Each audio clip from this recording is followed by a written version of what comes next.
बुद्धिजीवी वर्गाला आपले प्रश्न सोडवता येत नाही. असं का होतं? खरं तर बुद्धिजीवी वर्गाला कळतं आपल्याला मत कुणाला द्यायला पाहिजे, पण बुद्धिजीवी वर्ग असं करताना दिसत नाही. तो करतोही पण तसं होत नाही. त्याचं कारण हे जे पूर्वी निवडणुकांमध्ये मतपत्रिकेतून घोटाळे व्हायचे, हे घोटाळे जे होते ते अडाणी माणसांना त्यांची मतं चोरण्याचा प्रकार होता. पण ईव्हीएम मशीन जे आहे ते अशा माणसाचं, बुद्धिजीवी माणसाचं मत सुद्धा चोरतं. जो बुद्धिमान आहे, डॉक्टर आहे, वकील आहे, इंजिनियर आहे, देशाचा जिल्ह्याचा न्यायाधीश आहे, राज्याचा न्यायाधीश आहे, अशा विद्वान लोकांची मतं सुद्धा चोरीला जातात. अशा लोकांची सुद्धा मतं चोरली जातात. आणि ही चोरण्याचं काम जे आहे ते ईव्हीएम मधून केलं जातं. ही मोठी गंभीर गोष्ट आहे. ही आपण सर्वांनी विचारात घ्यायला हवी की ईव्हीएमच्या माध्यमातून अशा प्रकारची बुद्धिमान लोकांची मतं चोरण्याचं सुद्धा काम केलं जात आहे. मी या ठिकाणी 2 एव्हिडन्स आपल्याला देणार आहे ईव्हीएमच्या चोरीच्या, मतांच्या चोरीच्या संदर्भामध्ये. साथियो, ही जी महाराष्ट्राची निवडणूक झाली, या निवडणुकीमध्ये 5:30 वाजता जेव्हा मतदान प्रक्रिया संपली तेव्हा निवडणूक आयोगाने महाराष्ट्रात किती मतं झाली, एकूण मतदान किती झालं, त्याची आकडेवारी निवडणूक आयोगानं घोषित केली. आता ही जी निवडणूक आयोगानं आकडेवारी घोषित केली त्यानंतर मतमोजणीमध्ये मात्र 76 लाख मतं जास्त निघाली. ही 76 लाख मतं जास्त कशी आली हा खरा प्रश्न आहे. जेव्हा निवडणूक आयोगाला माहिती अधिकारात विचारण्यात आलं की तुमच्याकडे 76 लाख मतं जास्त कशी मोजली गेली ते सांगा, तेव्हा निवडणूक आयोगानं त्याचं उत्तर दिलं की ही जी मतं आहेत ही आम्ही जी पहिली आकडेवारी घोषित केली होती ती 5:30 वाजेपर्यंतच्या मताची होती आणि 76 लाख मतं जी वाढलेली आहेत ती 5:30 नंतर जी काही रांगेत राहून लोकांनी मतं दिलेली आहेत ती रांगेत उभं राहून दिलेली मतं आहे. 76 लाख मतं आहेत अशी. आता या मतांचा जर आपण आकडेवारीचा हिशोब जर तपासला साथियो तर महाराष्ट्रामध्ये साधारण 1 लाख बूथ आहेत. काही 1 लाख बूथच्या 1 लाख बूथवर रांगा लावून लोकांनी मतं दिली नाही. 10% बूथवर अशी मतं दिली तर 10,000 बूथवर अशी मतं दिली असतील असं गृहीत जर धरलं तर 10,000 बूथवर 76 लाख मतं, एका बूथवर 760 मतं होतात. एका बूथवर 760 मतं, आणि ही एका बूथवर 760 मतं जर द्यायची झाली तर अख्ख्या बूथवर एवढं मतदान झालेलं नाही कोणत्याच. एवढी मतं एका बूथवर होत नाही. 60% 70% मतं होतात. 1000 मतांचा एक बूथ असतो आणि 710 दिवसभरात जेवढी मतं झाली नाही तेवढी तासा-दीड तास कस काय मतं झाली. दुसरी गोष्ट अशी आहे, एक मत द्यायला जर अर्ध्या मिनिटाचा वेळ गृहीत धरला आपण 30 सेकंदाचा तर ही 700-750 मतं देण्यासाठी साधारणपणे 350 मिनिटं लागतील आणि 350 मतं मिनिटं म्हणजे 6 तास लागतील. म्हणजे पहाटे 1-2 वाजेपर्यंत ही मताची प्रक्रिया त्या बूथवर चालली असेल असं काही महाराष्ट्रात कोणत्याही बूथवर झाल्याचा एव्हिडन्स नाही. याच्यावरून पण आपल्याला कळतं की 76 लाख मतं जी आहेत ती मतं मतदारांना दिलेली मतं नाहीत, तर ही मतं जी आहेत ती बोगस दिलेली मतं आहेत. आणि ही मतं कुठं दिली असू शकतात हे मी तुम्हाला सांगणार आहे. त्याचा एक पुरावाच आहे की ही जी मतदान प्रक्रिया आहे त्या मतदान प्रक्रियेमध्ये कशा पद्धतीनं इथल्या सरकारांनी किंवा इथल्या ज्या व्यवस्थेनं आहे तो घोटाळा केला असू शकतो. त्याचा एक पुरावा मी आपल्या समोर या निमित्तानं ठेवू इच्छितो. म्हणजे किमान जे लोक विद्वान आहेत, ज्या लोकांना ही लोकशाहीची प्रक्रिया समजते त्या लोकांना तरी किमान ही गोष्ट समजू शकते. साथियो, एक पत्र आहे जे निवडणूक आयोगाचं आहे. निवडणूक आयोगाने हे पत्र जे आहे हे पत्र फार बोलकं आहे की ईव्हीएम मध्ये घोटाळा कसा केला जाऊ शकतो याचं पत्र मी आपल्याला वाचून दाखवणार आहे. हे पत्र महाराष्ट्राच्या मुख्य निवडणूक अधिकारी महाराष्ट्र राज्य यांनी लिहिलेलं पत्र आहे सर. आणि हे पत्र त्यांनी कुणाला लिहिलेलं आहे? हे पत्र 16 ऑक्टोबर 2024 ला म्हणजे महाराष्ट्राची निवडणुकीची प्रक्रिया जेव्हा सुरू झाली, तेव्हा सुरू झाल्यानंतर महाराष्ट्रात जेवढे निवडणूक घेणारे लोक आहेत, निवडणूक कंडक्ट करणारे जेवढे लोक आहेत, जे निवडणूक प्रक्रियेत असतात, म्हणजे तलाट्यापासून तर कलेक्टर पर्यंतचे लोक आहेत, या लोकांना हे पत्र निवडणूक आयोगाने लिहिलेले आहे. त्याचा जावक क्रमांक मी तुम्हाला सांगतो. MCC 2024 प्रपत्र क्रमांक 240-32 सामान्य प्रशासन विभाग मंत्रालय मानव कामा मार्ग मंत्रालय विस्तार मुंबई 32 16/10/2024 चं भागवत साहेब हे पत्र आहे. आणि हे पत्र त्यांनी लिहिलेलं आहे. मुख्य निवडणूक अधिकारी महाराष्ट्र राज्य यांचे कार्यालयातून महाराष्ट्र राज्य विधानसभा निवडणूक 2024 चे वरील संदर्भ क्रमांक 1 व 2 च्या मार्गदर्शक पुस्तिकेद्वारे प्राप्त निर्देशानुसार प्रत्येक जिल्ह्यामध्ये जिल्हाधिकारी, जिल्हा निवडणूक निर्णय अधिकारी यांच्या अध्यक्षतेखाली इलेक्ट्रॉनिक वोटिंग मशीन हे जिल्हा माध्यम निवडणूक व संनियंत्रण समिती, निवडणूक संनियंत्रण समिती गठीत करण्यात आलेल्या आहेत. तसेच राज्य स्तरावर सहसचिव व अतिरिक्त मुख्य निवडणूक अधिकारी महाराष्ट्र राज्य यांच्या अध्यक्षतेखाली सुद्धा माध्यम निवडणूक समिती स्थापन करण्यात आलेली आहे. आता या समितीने दिलेल्या मार्गदर्शनानुसार काय झालं, ज्या अर्थी महाराष्ट्रातील निवडणूक निर्णय अधिकारी जसे की जिल्हाधिकारी, उपजिल्हाधिकारी, उपविभागीय अधिकारी, तहसीलदार, नायब तहसीलदार, मंडल अधिकारी, तलाठी, उपअधीक्षक भूमिलेख, नगर भूमापन अधिकारी, गट विकास अधिकारी, आयुक्त महानगरपालिका, सहाय्यक आयुक्त, मुख्य अधिकारी नगरपालिका, नगरपंचायत, मुख्य कार्यकारी अधिकारी जिल्हा परिषद यांनी निवडणुकीत करावयाचे कर्तव्य आणि मार्गदर्शक तक्ता, या सर्व अधिकाऱ्यांना महाराष्ट्राच्या मुख्य निवडणूक आयुक्तानं एक निर्देश दिला आहे. आणि तो निर्देश निवडणूक कशी पार पाडायची याच्या संदर्भात दिलेला आहे. भारताचा निवडणूक आयोग म्हणतो आमचं ईव्हीएमचं मशीन इतकं सुरक्षित आहे की त्या मशीनला कोणीही काहीच करू शकत नाही, इतकं सुरक्षित आहे. आणि मग हे इतकं सुरक्षित असणाऱ्या मशीन संदर्भामध्ये निवडणूक आयोगानं भारतातल्या सगळ्या, महाराष्ट्रातल्या सगळ्या लोकांना सूचना दिल्या. पहिली सूचना काय दिली ती तुम्हाला सांगतो.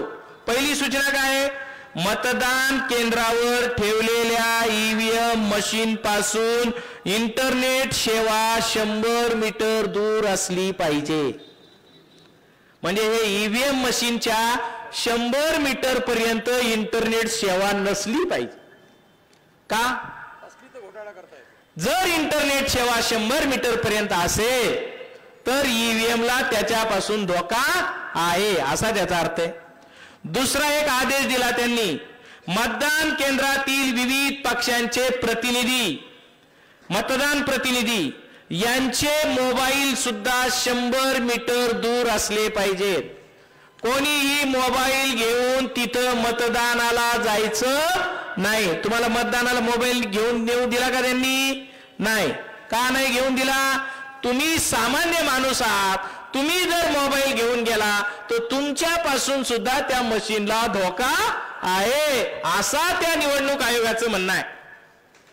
निवडणूक म्हणून कोणीही मोबाईल घेऊन जायचा नाही. आता दुसरं, विधानसभा क्षेत्रात ज्या इमारतीत मतदान झाल्यावर पेट्या ठेवण्यात आलेल्या आहेत त्या इमारतीपासून 250 मीटर पर्यंत संपूर्ण इंटरनेट सेवा बंद असली पाहिजे. याचा अर्थ काय? आता बघा, त्या तिथं नेलेल्या ज्या मशीन असतात सुरक्षित ठेवायच्या स्ट्रॉंग रूम मध्ये, त्या मशीनच्या बॅटरी काढून ठेवलेली असते. लोळगे साहेबांना विनंती करतो कृपया आपण वर या सर. बघा, त्या मशीन ज्या आहेत त्या मशीन स्ट्रॉंग रूम मध्ये ठेवलेल्या मशीन या बंद केलेल्या मशीन आहेत.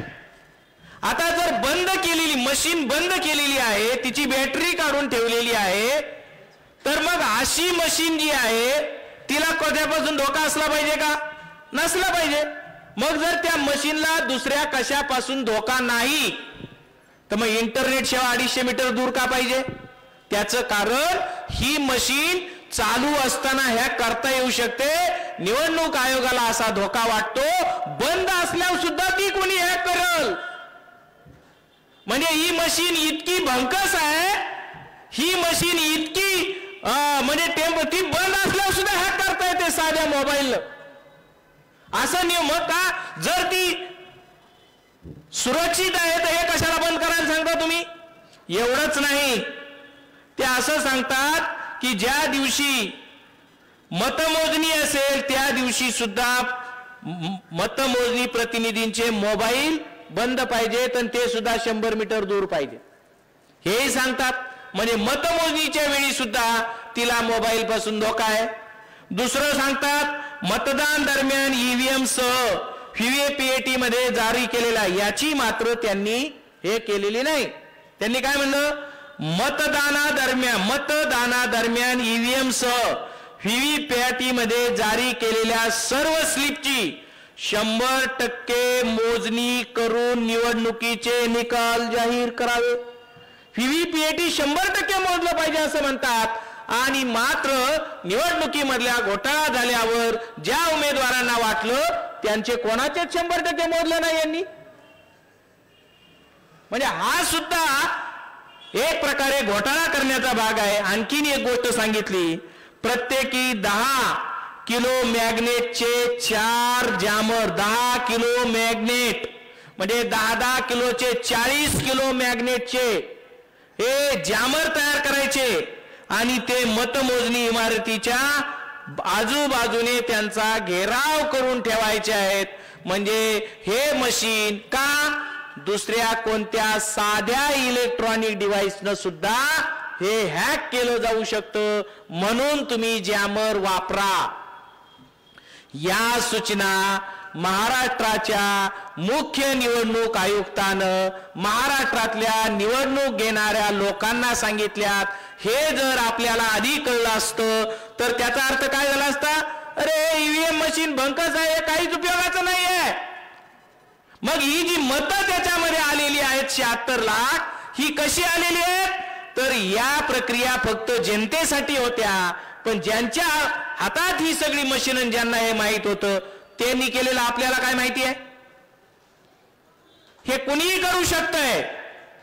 त्यामुळं भारतीय जनतेचं भवितव्य जे आहे ते ईव्हीएमच्या हातात देता येणार नाही. आज रोजी इथली कोणती सरकारी व्यवस्था, न्याय व्यवस्था, प्रशासन व्यवस्था ही जनतेचं ऐकायला तयार नाही. अरे मला एक गोष्ट आठवते इतिहासामध्ये, कोणती गोष्ट? की या देशामध्ये सर्वात जास्त शक्तिमान महाराष्ट्रामध्ये असणारा समाज कोणता असेल तर मराठा समाज. आणि 200-300 वर्षामध्ये छत्रपती शिवाजी महाराजांनी जी क्रांती केली, ती क्रांती करण्यासाठी शिवाजी महाराजांचं मन मस्तिष्क तयार करण्याचं काम जगद्गुरु संत तुकाराम महाराजांनी केलं. तुकाराम महाराजांनी हे कार्य सुरू करताना जगातली, देशातली पहिली कर्जमाफी केली. तुकाराम महाराज श्रीमंत होते, सामाजिक इमानदार सुद्धा होते. मग त्यांनी काय केलं? कर्जमाफी केली. ज्या तुकाराम महाराजांनी या राज्यातली, देशातली पहिली कर्जमाफी केली, त्या तुकाराम महाराजांच्या वंशजांवर काय वेळ आली हो? या आजच्या राज्यामध्ये, या पेशवाईच्या राज्यामध्ये तुकाराम महाराजांच्या 11व्या वंशजाला शैलेंद्र महाराज मोरे यांना 8 दिवसापूर्वी इथल्या व्यवस्थेनं कर्जबाजारी होऊन आत्महत्या करण्याची वेळ आणली. ही आहे आताची व्यवस्था. इथपर्यंत व्यवस्था आणली. शेकडो मराठा समाजातील लोकांनी, हजारो लोकांनी आत्महत्या केल्या. त्याचं कारण सुद्धा ईव्हीएम आहे साथियो. जर उद्या निवडणूक आयोगानं, मी तुम्हाला सांगतो, उद्या जर निवडणूक आयोगानं घोषित केलं, काय घोषित केलं?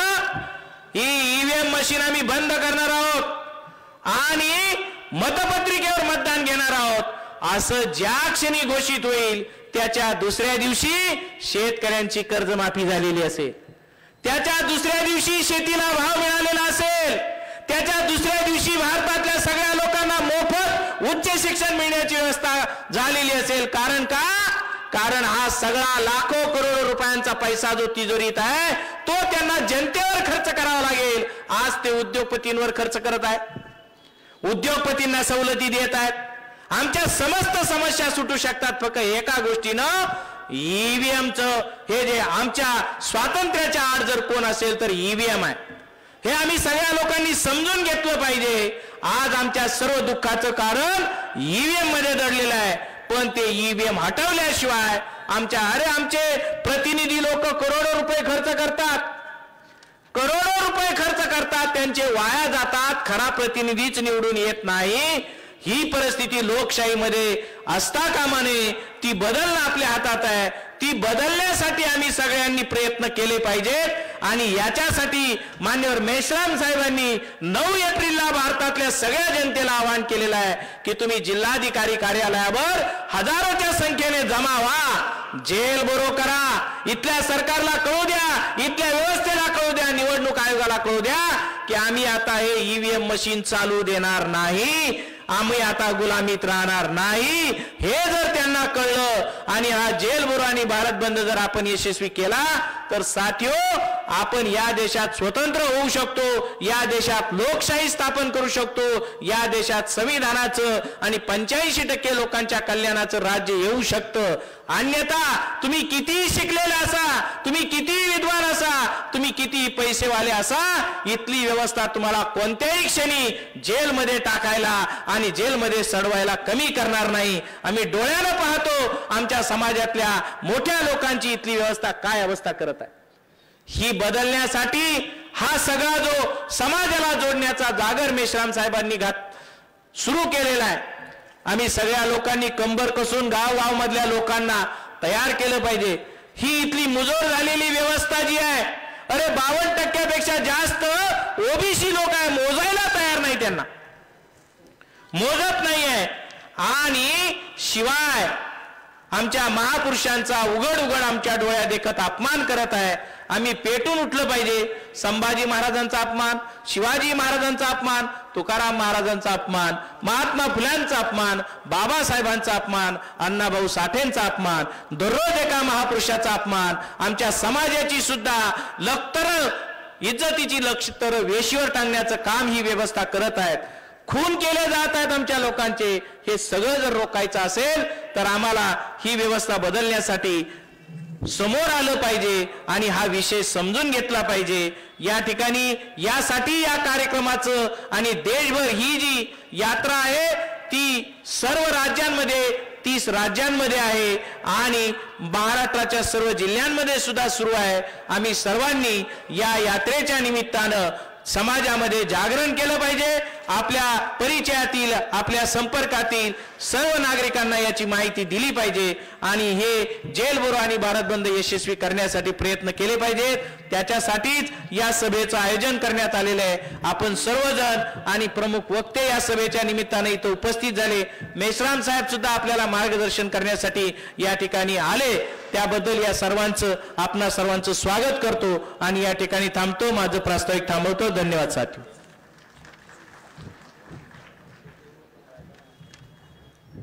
धन्यवाद वेता सर. साथियों, मूल निवासी बहुजन समाज जोडो यात्रा या यात्रेसाठी उपस्थित ॲडव्होकेट शिरीष लोळगे, ज्येष्ठ विधिज्ञ, शिरूर यांचं स्वागत करण्यात येत आहे. मान्य आबिद शेख, माजी नगरसेवक शिरूर यांचं देखील स्वागत करण्यात येत आहे. त्यांना विनंती करण्यात येते की त्यांनी कृपया विचार मंचावरती उपस्थित राहावं. मान्य सुभाष कोळपे यांचे देखील स्वागत करण्यात येत आहे. त्यांनी कृपया विचार मंचावरती उपस्थित राहावं. मान्य विलास शिशुपाल, बौद्ध विकास संघ यांचं देखील या ठिकाणी स्वागत करण्यात येत आहे. त्यांना विनंती आहे की त्यांनी विचार मंचावर उपस्थित राहावं. मान्य दगडूभाई हवालदार, अध्यक्ष मुस्लिम जमात टाकळी हाजी यांना विनंती करण्यात येते की त्यांनी विचार मंचावर उपस्थित राहावं. मान्य प्रकाश डंबाळे, भीम छावा संघटना यांचं देखील या ठिकाणी स्वागत करण्यात येत आहे. मान्य हाफिज भाई बागवान, राष्ट्रवादी काँग्रेस शरदचंद्र पवार गट यांचं देखील या ठिकाणी स्वागत करण्यात येत आहे. मान्य मुझफ्फर कुरेशी, माजी नगरसेवक शिरूर यांचं देखील या ठिकाणी स्वागत करण्यात येत आहे. त्यांना विनंती आहे की त्यांनी कृपया विचार मंचावर उपस्थित राहावं. मान्य फिरोजभाई सय्यद, राज्य महासचिव बहुजन मुक्ती पार्टी यांचं देखील या ठिकाणी स्वागत करण्यात येत आहे. त्यांना विनंती आहे की त्यांनी कृपया विचारमंचावर उपस्थित राहावं. माननीय शशिकांत मामा माने, माजी नगरसेवक शिरूर नगर परिषद शिरूर यांचं देखील या ठिकाणी स्वागत आहे. माननीय विनोद भालेराव, माजी नगरसेवक शिरूर नगर परिषद शिरूर यांचं देखील या ठिकाणी स्वागत आहे. यांना विनंती आहे की त्यांनी कृपया विचारमंचावरती उपस्थित राहावं. माननीय निलेश जाधव, रिपब्लिकन पार्टी यांचं देखील या ठिकाणी स्वागत करण्यात येत आहे. त्यांना विनंती आहे की त्यांनी देखील कृपया विचारमंचावरती उपस्थित राहावं. साथियो, यानंतर वक्त्यांच्या पुढील कडीमध्ये मी माननीय आम्रपाल नितनवरे यांना विनंती करतो की त्यांनी विचारमंचावर आपले मनोगत व्यक्त करावे. माननीय आम्रपाल नितनवरे.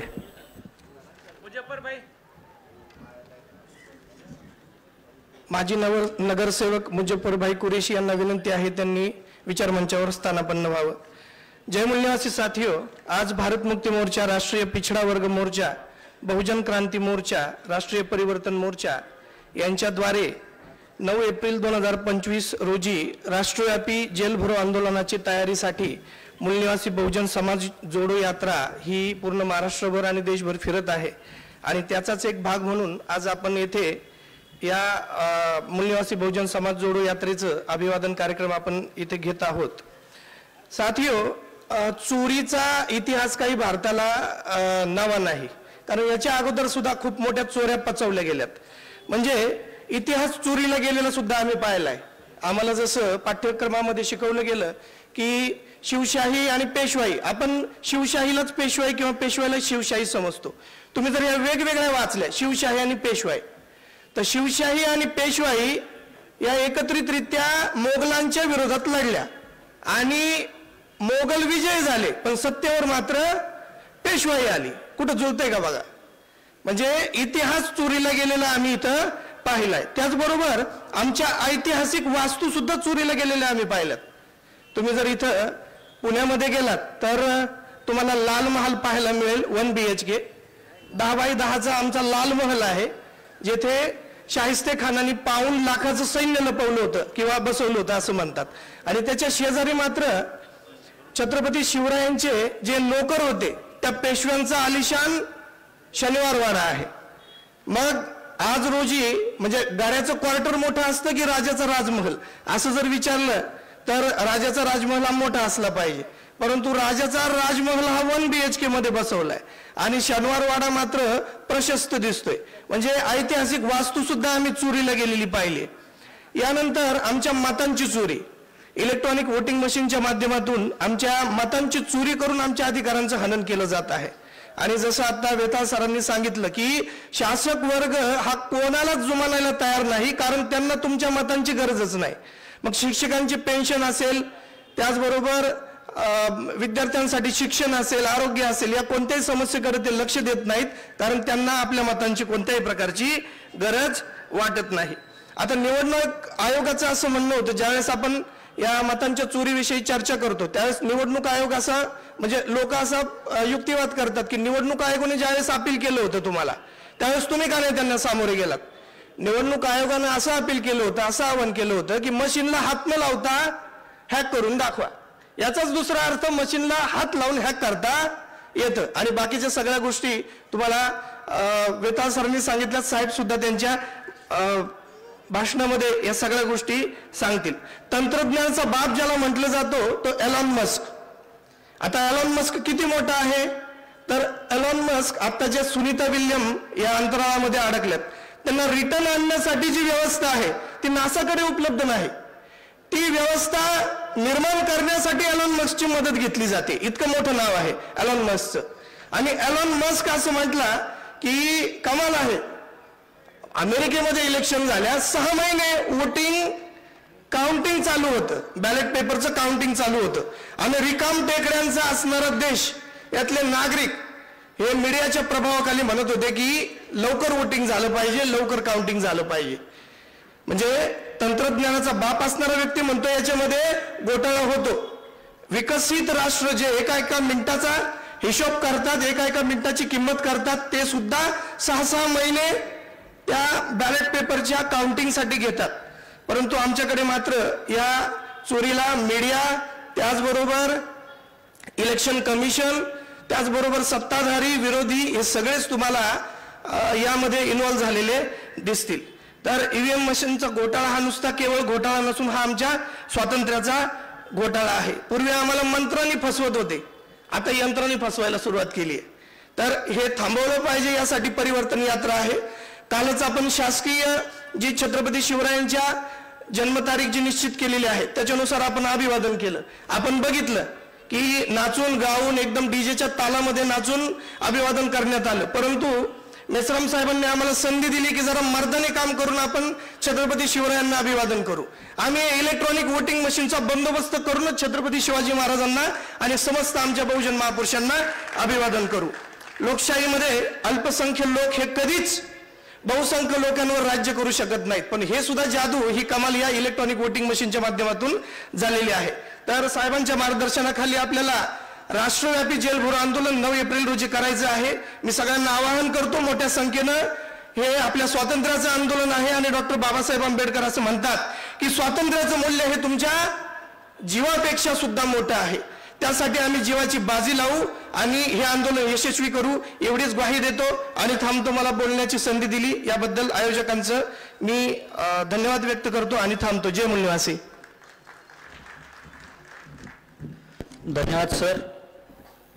साथियो, यानंतर माननीय सुलतान शेख, तालुका अध्यक्ष भारतीय विद्यार्थी मोर्चा यांचं देखील या ठिकाणी स्वागत करण्यात येत आहे. त्याचप्रमाणे माननीय किरण पठारे, उद्योजक, निलेश पवार, शरदचंद्र पवार गट उपजिल्हाध्यक्ष, त्याचप्रमाणे याकूब शेख, उद्योजक, संजय देवखेळे, संचालक हॉटेल संग्राम, आलाम खान, उद्योजक यांना सर्वांना विनंती करण्यात येते की त्यांनी कृपया विचार मंचावरती उपस्थित राहावे. यानंतर ॲडव्होकेट शिरीष लोळगे, ज्येष्ठ विधिज्ञ, शिरूर यांना विनंती करण्यात येते की त्यांनी कृपया सभेस मार्गदर्शन करावे. ॲडव्होकेट शिरीष लोळगे, शिरूर.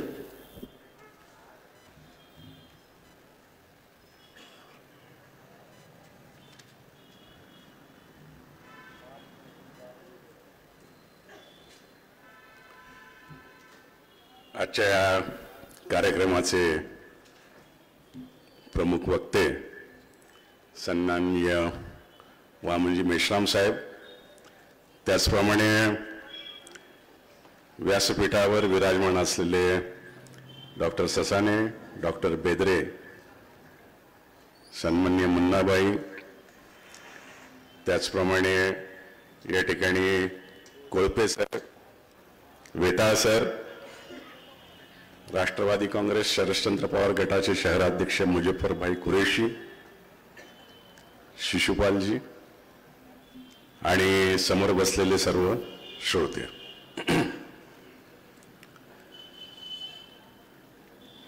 आपल्या इथून 50 किलोमीटर अंतरावरती पूर्वेला अहमदनगरला साधारणतः महिना पण नसेल झाला अजून महाराष्ट्र केसरीच्या कुस्ती स्पर्धा झाल्या. तुमच्यातल्या किती लोकांनी पाहिल्या मला माहित नाही, परंतु त्याच्यातल्या बऱ्याचशा कुस्त्या मी पाहिल्या आणि विशेषतः शेवटच्या 2-3 कुस्त्या मी पाहिल्या. थोडंफार नाद आहे मला कुस्तीचं म्हणून पाहिल्या.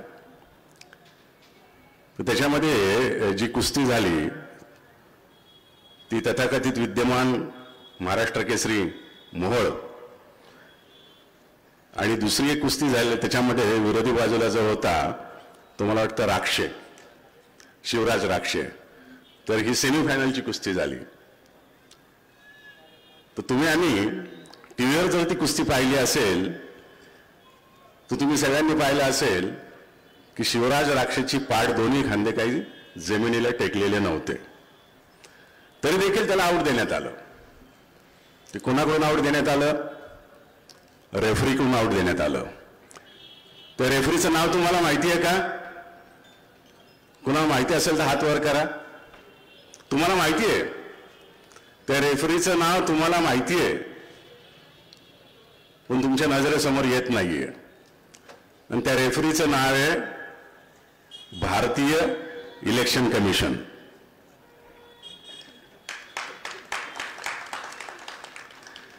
हा म्हणजे जी काही कुस्ती होते राजकीय पक्षांमध्ये ती कुठे नियमानुसार होत नाहीये. हम करे सो कायदा, हम बोले चित चित, हम जीत गए अशा प्रकारचा कारभार सध्या भारतामध्ये राबवला जातोय.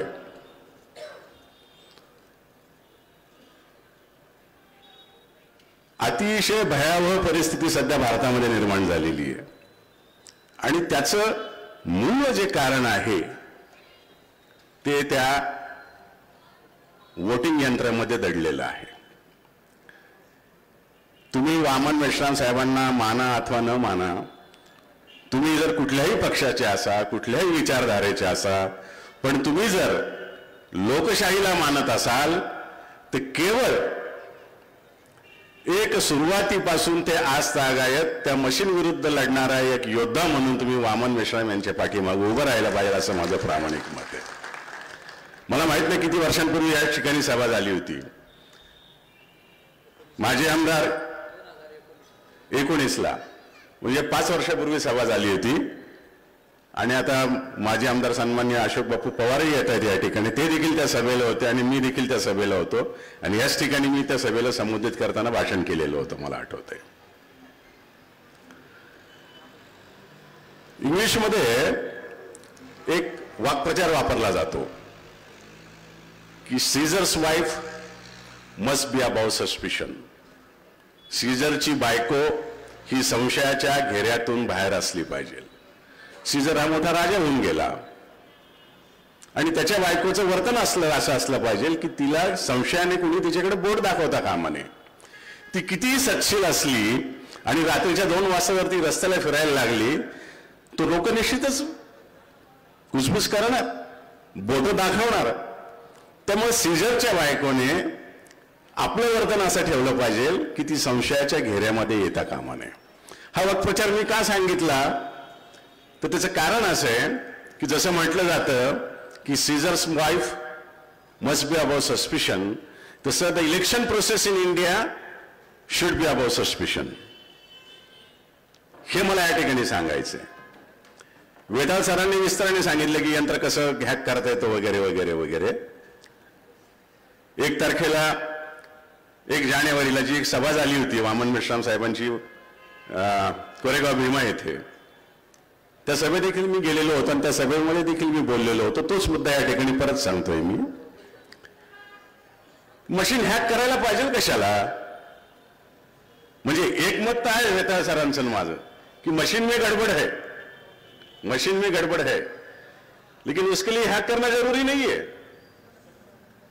तुम्ही जर ती प्री प्रोग्राम चिप त्याच्यामध्ये असेल आणि त्याच्यामध्ये टाकून दिलेलं असेल की बाकीची जी मतं आहेत इतकी दिलेली 10% मतं या विशिष्ट चिन्हाला गेली पाहिजेत, काम तमाम.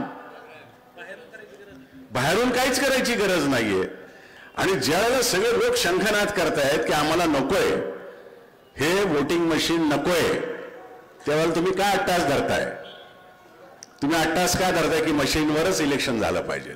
म्हणजे मागच्या वेळेला ज्यावेळेला 2019 साली इलेक्शन झाली होती तेव्हा नवा काळमध्ये एक फार मोठा चांगला अग्रलेख आला होता आणि त्या अग्रलेखाचं शीर्षक होतं इतना सन्नाटा क्यों है भाई. शोले पिक्चर बरोचऱ्यांनी पाहिला असेल आणि एके अंगलच्या तोंडचा हा डायलॉग आहे.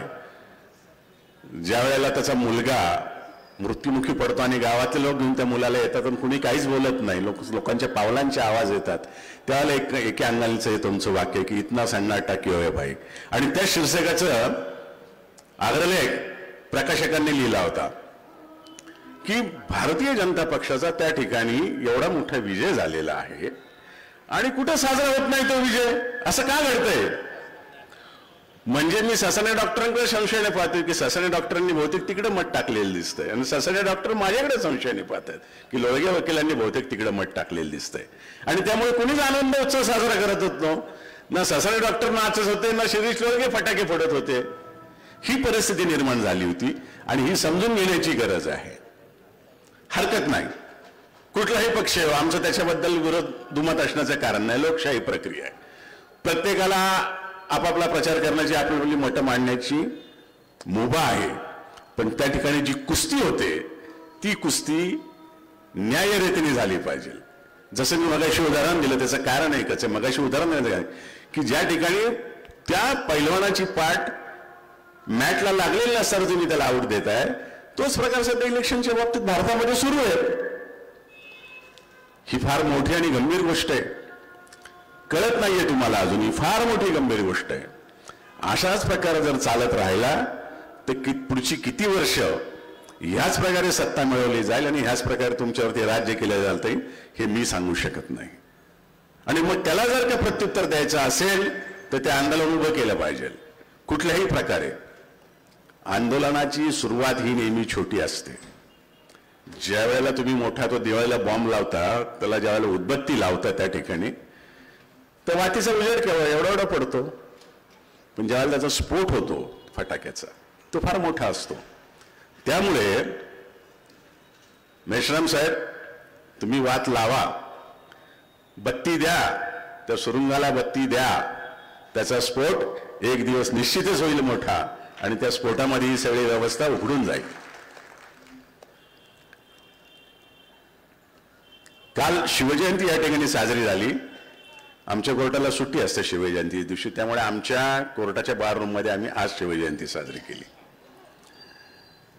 आणि आमचे जज आले, त्यांनी त्या ठिकाणी शिवाजीच्या प्रतिमेला पुष्पहार वगैरे अर्पण केला आणि वकील लोक काही बोलले त्या ठिकाणी आणि मला आग्रह केला की तुम्ही बोला म्हणून. तर मी त्या ठिकाणी जी गोष्ट सांगितली ती पुन्हा तुम्हाला परत सांगतो या ठिकाणी की शिवाजी महाराज कोण होते, काय होतं, त्यांचं कार्य काय, त्यांच्या कार्याचा आवाका काय याबद्दल मी बोलत नाही. अनेक वर्षांपासून अनेक वक्त्यांची तोंडी तुम्ही ते ऐकत आलेला आहात. त्यामुळे शिवाजीची महानता मी सांगावी अशातला काही भाग नाहीये. हा, एक गोष्टीची मात्र महानता मी या ठिकाणी सांगतो की शिवाजी आणि अन्य राजांमध्ये काय फरक होता, तर शिवाजी हा रयतेचा राजा होता. म्हणजे लोकशाहीचा पाया जर कुणी घातला असेल तर तो शिवरायांनी घातला आणि म्हणून तुम्ही शिवरायांना मानत असाल तर तुमचं मानणं योग्य आहे, अन्यथा तुमच्या मानण्याला शून्य किंमत मी देतो. मोठा डीजे लावून त्या ठिकाणी तुम्ही नाच केला म्हणजे खूप चांगली शिवजयंती साजरी केली अशातला बिलकुल भाग नाहीये. तुमचे बाहू फुरफुरणारे कुठलं तरी व्याख्यान तुम्ही ऐकलं म्हणून तुम्ही खूप चांगल्या प्रकारे शिवजयंती साजरी केली असंही मी म्हणणार नाहीये. परंतु तुम्ही जर असे वक्ते बोलवले की जी तुमच्या बुद्धीला चालना देतील, जी तुमची झोपलेली बुद्धी ती जागी करतील, असे जर का वक्ते आले, त्यांनी का जर लोकांची बुद्धी जागृत केली आणि त्या जागृत झालेल्या बुद्धीतून जर काही योग्य गोष्टी घडल्या तर खऱ्या अर्थाने शिवजयंती साजरी झाली असं मी समजेल. असं मी त्या ठिकाणी माझ्या भाषणात सांगितलं आणि या ठिकाणी पुन्हा मी तीच गोष्ट सांगतोय. त्यामुळे आपण आज या ठिकाणी शिवजयंती साजरी करतोय असं जरी समजलं तरी काही हरकत नाहीये. वामन मेश्राम साहेब त्यांच्या भाषणामध्ये तुमच्या बुद्धीला चिमटे घेतील आणि ते चिमटे घेतल्यानंतर तुमचा मेंदू जर जागृत झाला, योग्य दिशेने काम करायला लागला आणि तो काम केल्यानंतर तुम्ही जर आवश्यक ती कृती केली तर आजची ही सभा आणि शिवजयंती सार्थकी लागेल असं मला वाटतं. फार भयानक प्रकार सुरू झाला. मगाशी कोणीतरी वक्त्यांनी सांगितलं या ठिकाणी बोलताना की इलॉन मस्क म्हणा असतील कोणी पण, पाश्चात्य देशांमध्ये सुद्धा इलेक्ट्रॉनिक मशीनवरती मतदान होत नाही. अमेरिकेसारख्या मोठ्या देशांमध्ये सुद्धा इलेक्ट्रॉनिक्स मशीनवरती मतदान होत नाही. त्यांच्याकडे सुद्धा काही दिवस काही आठवडे इलेक्शनला लागतात. काय घाई पडलेली आहे, लागून दे ना 8 दिवस, लागून दे ना 10 दिवस, पण प्रश्न 5 वर्षाचा आहे. 5 वर्ष तुम्ही कोणाच्या हातात सत्ता देणार आणि ती सत्ता जर ऐऱ्यागऱ्याच्या हातामध्ये त्या मशीनच्या माध्यमातून जाणार असेल तर त्याच्यासारखी दुर्दैवी गोष्ट कुठली नाहीये.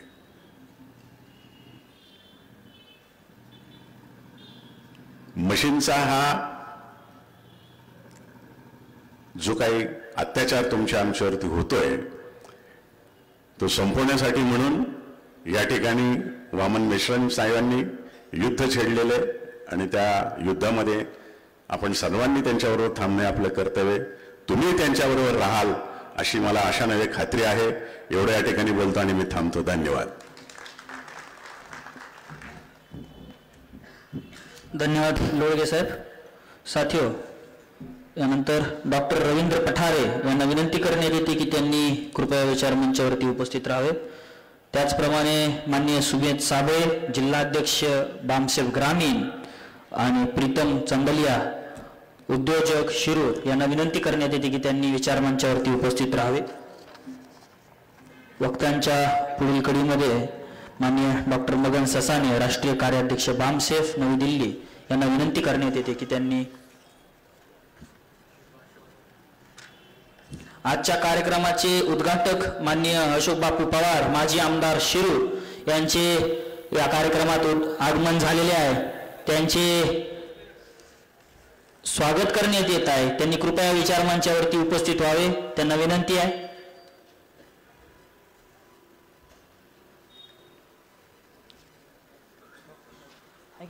सुलतान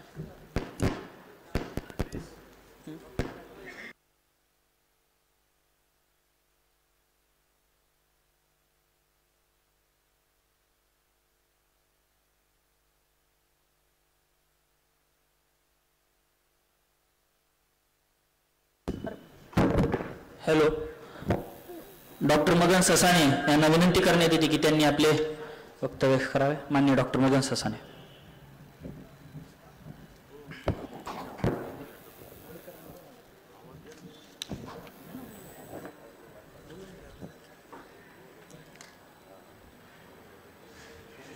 साथियों,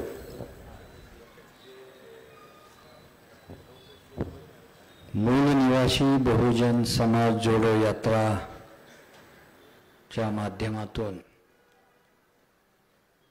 भारत मुक्ती मोर्चा, राष्ट्रीय पिछड़ा वर्ग मोर्चा, पिछड़ा वर्ग म्हणजे ओबीसी मोर्चा, बऱ्याच जणांना कळत नसेल पिछड़ा वर्ग म्हणजे काय. राष्ट्रीय ओबीसी वर्ग मोर्चा, बहुजन क्रांती मोर्चा आणि राष्ट्रीय परिवर्तन मोर्चा या माध्यमातून 9 एप्रिल 2025 ला जेल भरो आंदोलनाच्या तयारीच्या अंतर्गत मूल निवासी बहुजन समाज जोडो यात्रा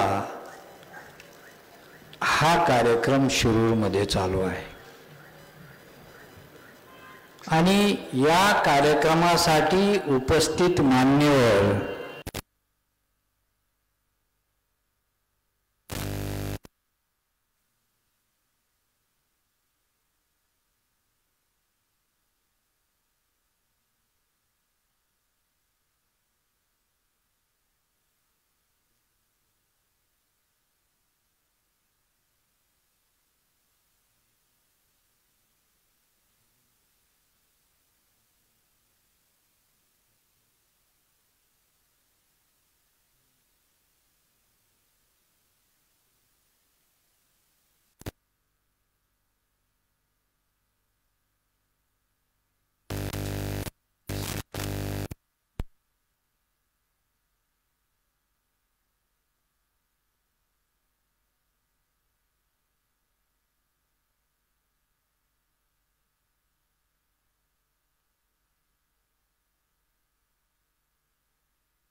देशामध्ये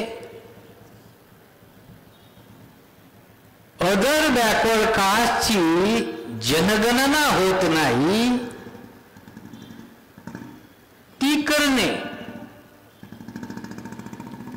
तिसरा मुद्दा महापुरुषांचा जो वारंवार रेग्युलर इंटरवलला अपमान केला जात आहे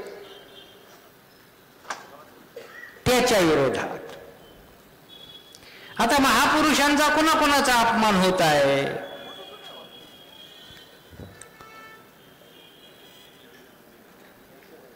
सर्वांचाच होत आहे. फुले शाहू आंबेडकरांचा होत आहे, छत्रपती शिवाजी महाराजांचा होत आहे,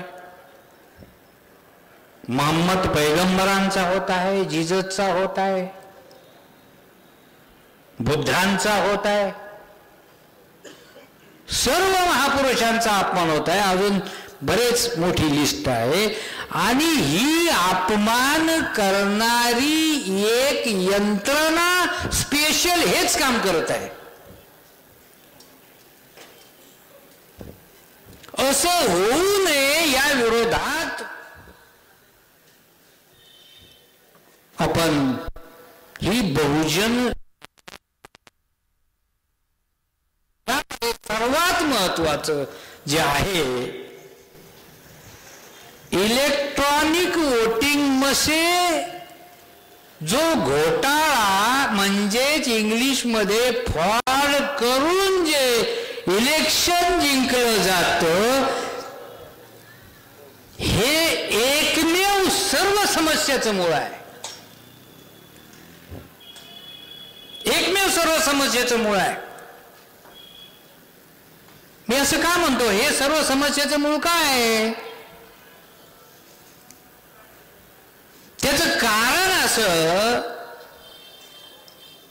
की जे शासक वर्गाचे लोक आहेत, जे शासक जातीचे लोक आहेत, ते असं समजतात की आम्ही काहीही केलं तरी निवडून येऊ या देशामध्ये. भ्रम आहे. अन्याय का होतो? आणि अन्याय आपण रोखू शकत का नाही? कारण जे शासक वर्गाचे, शासक जातीचे जे लोक आहेत, त्यांचा असा भ्रम आहे की आम्ही इथल्या लोकांच्या महापुरुषावर, इथल्या लोकांच्या जनतेवर कितीही अन्याय अत्याचार केला तरीही आम्हीच निवडून येणार आहोत, इतका त्यांना आत्मविश्वास आहे. हे फार भयानक आहे. आणि आम्हीच निवडून येणार आहोत, त्याला जे एकमेव कारण आहे ते म्हणजे इलेक्ट्रॉनिक वोटिंग मशीन आहे. म्हणजे वर्तमान सर्व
पासून, गुरु नानकापासून, संत तुकाराम पार गाडगे बाबापर्यंत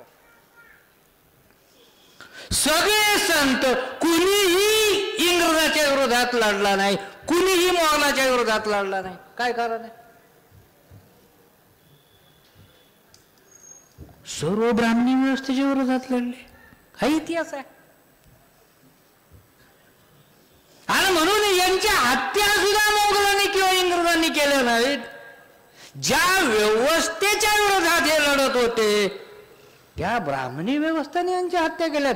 एकूण एक सगळ्यांच्या, अपवाद एकही नाही.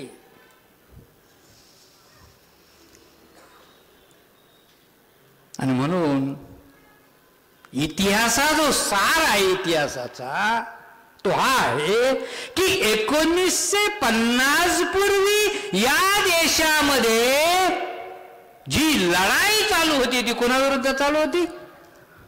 ब्राह्मणी व्यवस्था विरुद्ध बहुजन व्यवस्था अशी लढाई होती. 1900 म्हणजे स्वातंत्र्यापूर्वी ब्राह्मणी व्यवस्था विरुद्ध बहुजन व्यवस्था. बिलकुल अडथळा नव्हता. इंग्रजांचा या व्यवस्थेला अडथळाच नव्हता. मोगलांचाही नव्हता. संतांना कोण मोगलांचा? हो हो. ही फार म्हणजे मूळ गोष्ट तुम्हाला सांगत आहे. आणि जसा भारत देश स्वतंत्र झाला समस्येचं जी लढाई होती बहुजन विरुद्ध ब्राह्मण अशी जी लढाई होती ती लढाई एकदम बदलून गेली. कशी बदलून गेली? हिंदू विरुद्ध मुस्लिम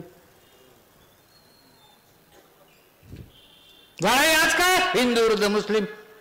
अरे आधीची लढाई काय? आपण हरलो का जिंकलो?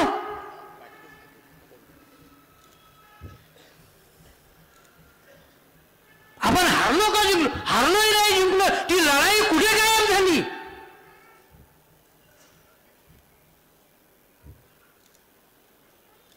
ती गायब झाली अजून चाललेली आहे.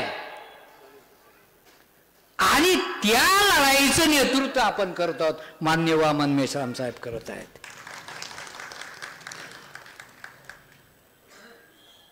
आज कुणीच लढताना दिसत नाही. आणि म्हणून मी हा मुद्दा सांगत होतो तुम्हाला. लढाई समजून सांगितली मी तुम्हाला. लढाई की जी आज चालू आहे. लढाईची दिशा कशी प्रचार प्रसार तंत्राने गायबच केली लढाई. आणि हिंदू मुस्लिम लढाई दुसरी समस्याच नाही भारतामध्ये.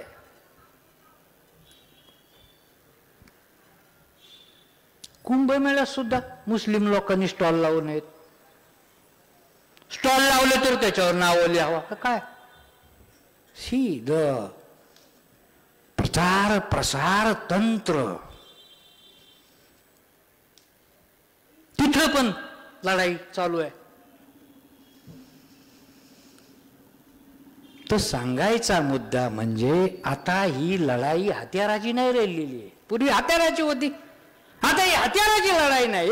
आता ही शब्दांची लढाई आहे. लोकशाहीमध्ये तुम्ही जर शब्द शस्त्रासारखे वापरायला शिकलात तर तुम्ही लढाई जिंकू शकता. लोकशाहीमध्ये जर तुम्ही तलवार हातात घेऊन चौकात लढाई करायला लागला तर तुम्हाला अटक व्हावं लागेल. तुम्हाला जेलमध्ये टाकतील.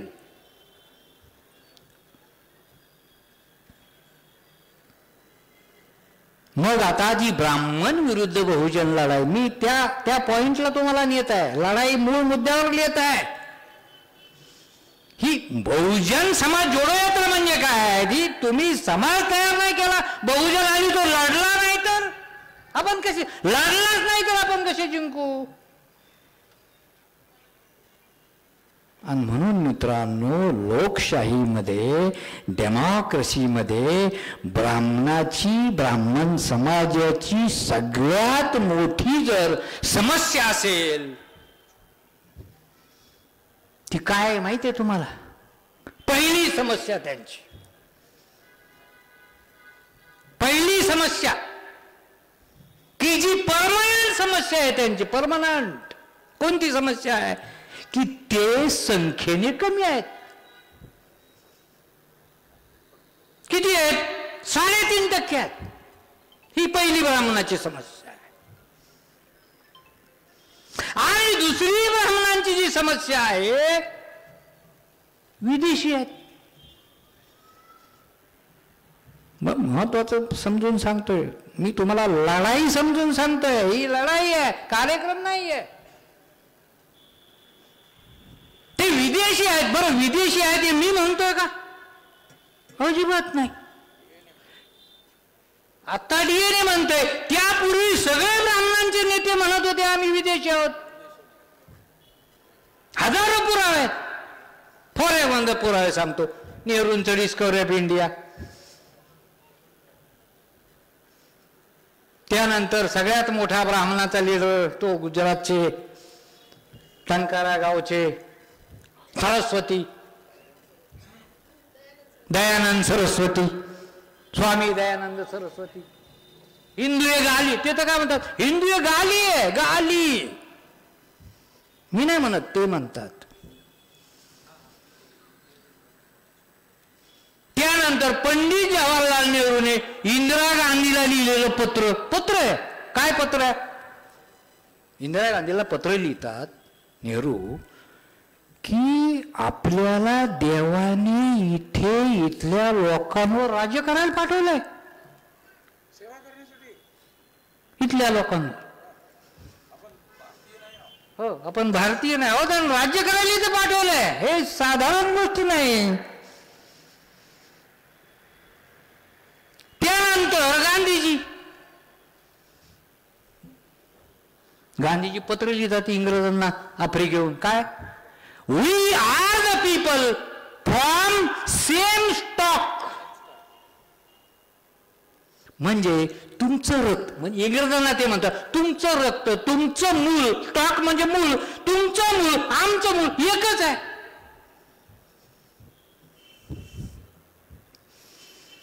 अभ्यास करत नाही म्हणून आम्ही हारतो. शत्रूच माहित नाही. शिवाजी महाराज व्हावं लागतंय ना शत्रू माहित व्हायला. शिवाजी महाराज झाल्यानंतर लढाईचं तत्व आहे. लढाई नव्हते.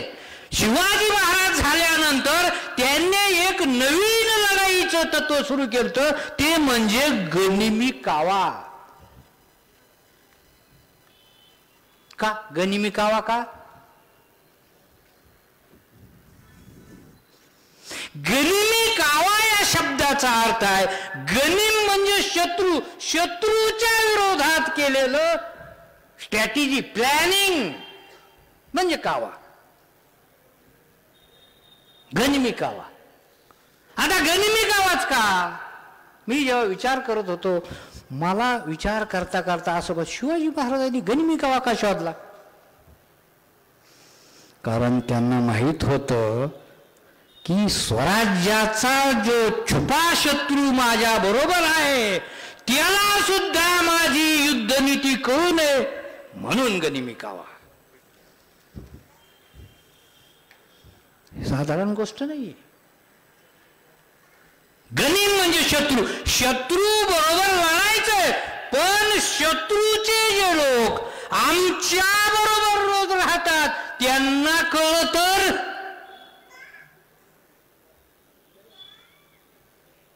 ये गनिमी कावा. गनिमी कावा म्हणजे कपट नीती नव्हे.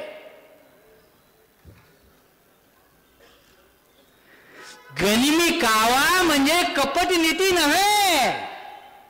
हे कळून घेतलं पाहिजे. अभ्यास केला तर, चिंतनानंतर कळेल. तर मी तुम्हाला मुद्दा सांगत होतो, ब्राह्मण आणि ब्राह्मणवादी व्यवस्थेची लोकशाहीमध्ये सगळ्यात मोठी काय समस्या असेल, ते संख्येने कमी 3.5% जर लोकसंख्या असेल तर तो साधा गावचा काय तो पंच नाही निवडून येऊ शकत. ते लोक देशाचा पंतप्रधान ठरवतात. जर ते लोक देशाचा पंतप्रधान ठरवतात तर आमचे पवार साहेब हे पंतही नाहीत, प्रधान नाहीत, कसे काय पंतप्रधान होतील? सिस्टम समजून सांगत आहे मी. रिटालिएशन हुआ हमारे पवार साहब को उस वक्त कांग्रेस में, रिटालिएशन हुआ, यही वजह है और कुछ नहीं.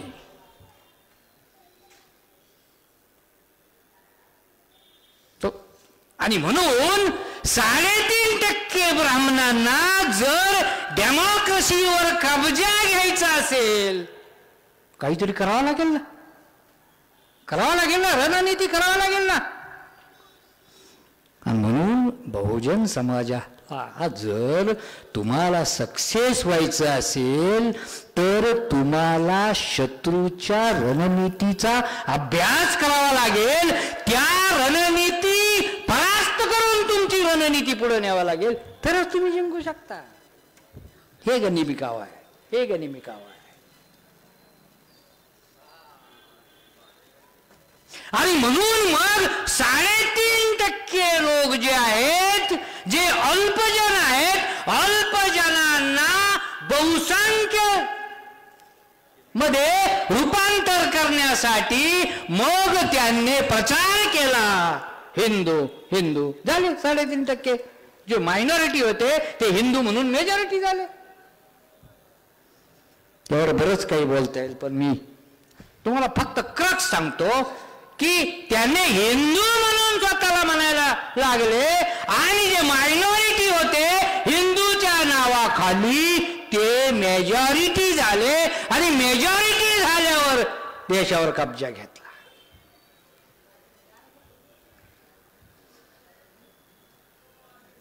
गनिमी कावा सांगतोय तुम्हाला, कारण ओपन बोलतोय ना. कपट नीती ओपन नाही बोलली जात.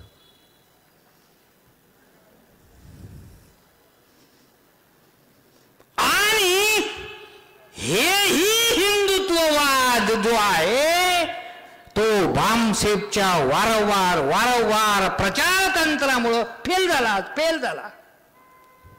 आता हे आम्हाला माहित नाही, तुम्हाला माहित नाही कसा फेल झाला. मग त्यांनी नाव बदललं. नाही हिंदू ना, आम्ही सनातन आहोत. बदललं ना, ते आमच्यामुळं. बरं, सनातन हा शब्द कुठून? हिंदू मोगलांकडून आला. सनातन हा शब्द कुठून आला? बुद्धाच्या तोंडून आला. इतिहास आहे. ऐसे धम्मो सनातनो. सनातन हा बुद्धाचा शब्द आहे. बऱ्याच लोकांना माहित नाही. आणि म्हणून मी हा मुद्दा का सांगत आहे तुम्हाला, जे ब्राह्मण मायनॉरिटी मध्ये आहेत आणि मायनॉरिटीचे लोक या देशाचे कधीच शासक बनू शकत नाही. आणि म्हणून मायनॉरिटीला मेजॉरिटी मध्ये कन्वर्ट करण्यासाठी जी रणनीती त्यांनी केली ती समजावून सांगतोय मी.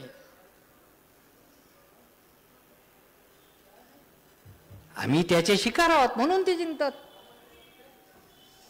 मग हे जेव्हा फेल झालं मग त्यांनी हत्यार काढलं, इलेक्ट्रॉनिक वोटिंग मशीन. हे नंतरचं हत्यार आहे.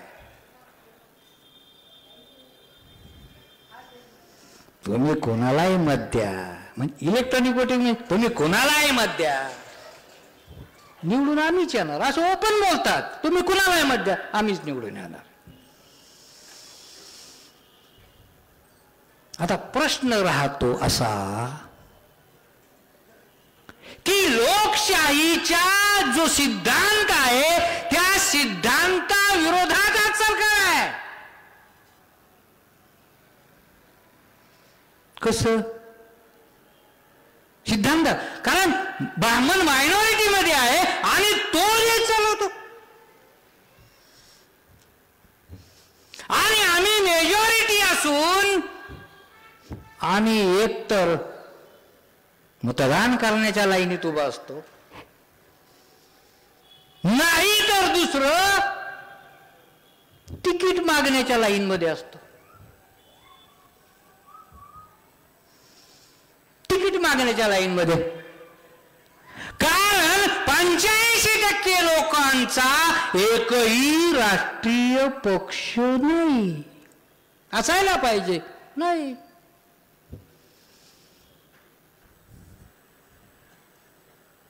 आम्ही एक तर तिकीट मागण्याच्या लाईन मध्ये, नाहीतर मतदानाच्या लाईन मध्ये.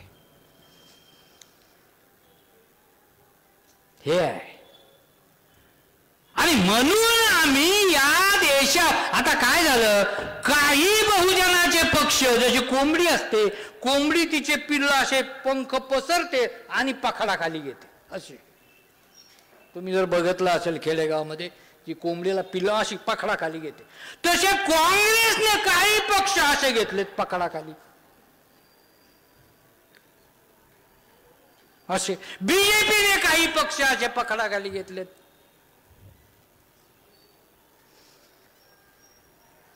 आणि कुणालाही मत झालं तर एक बीजेपीत जाईल आणि दुसरीकडे कुणालाही मत झालं काँग्रेसला मत जाईल.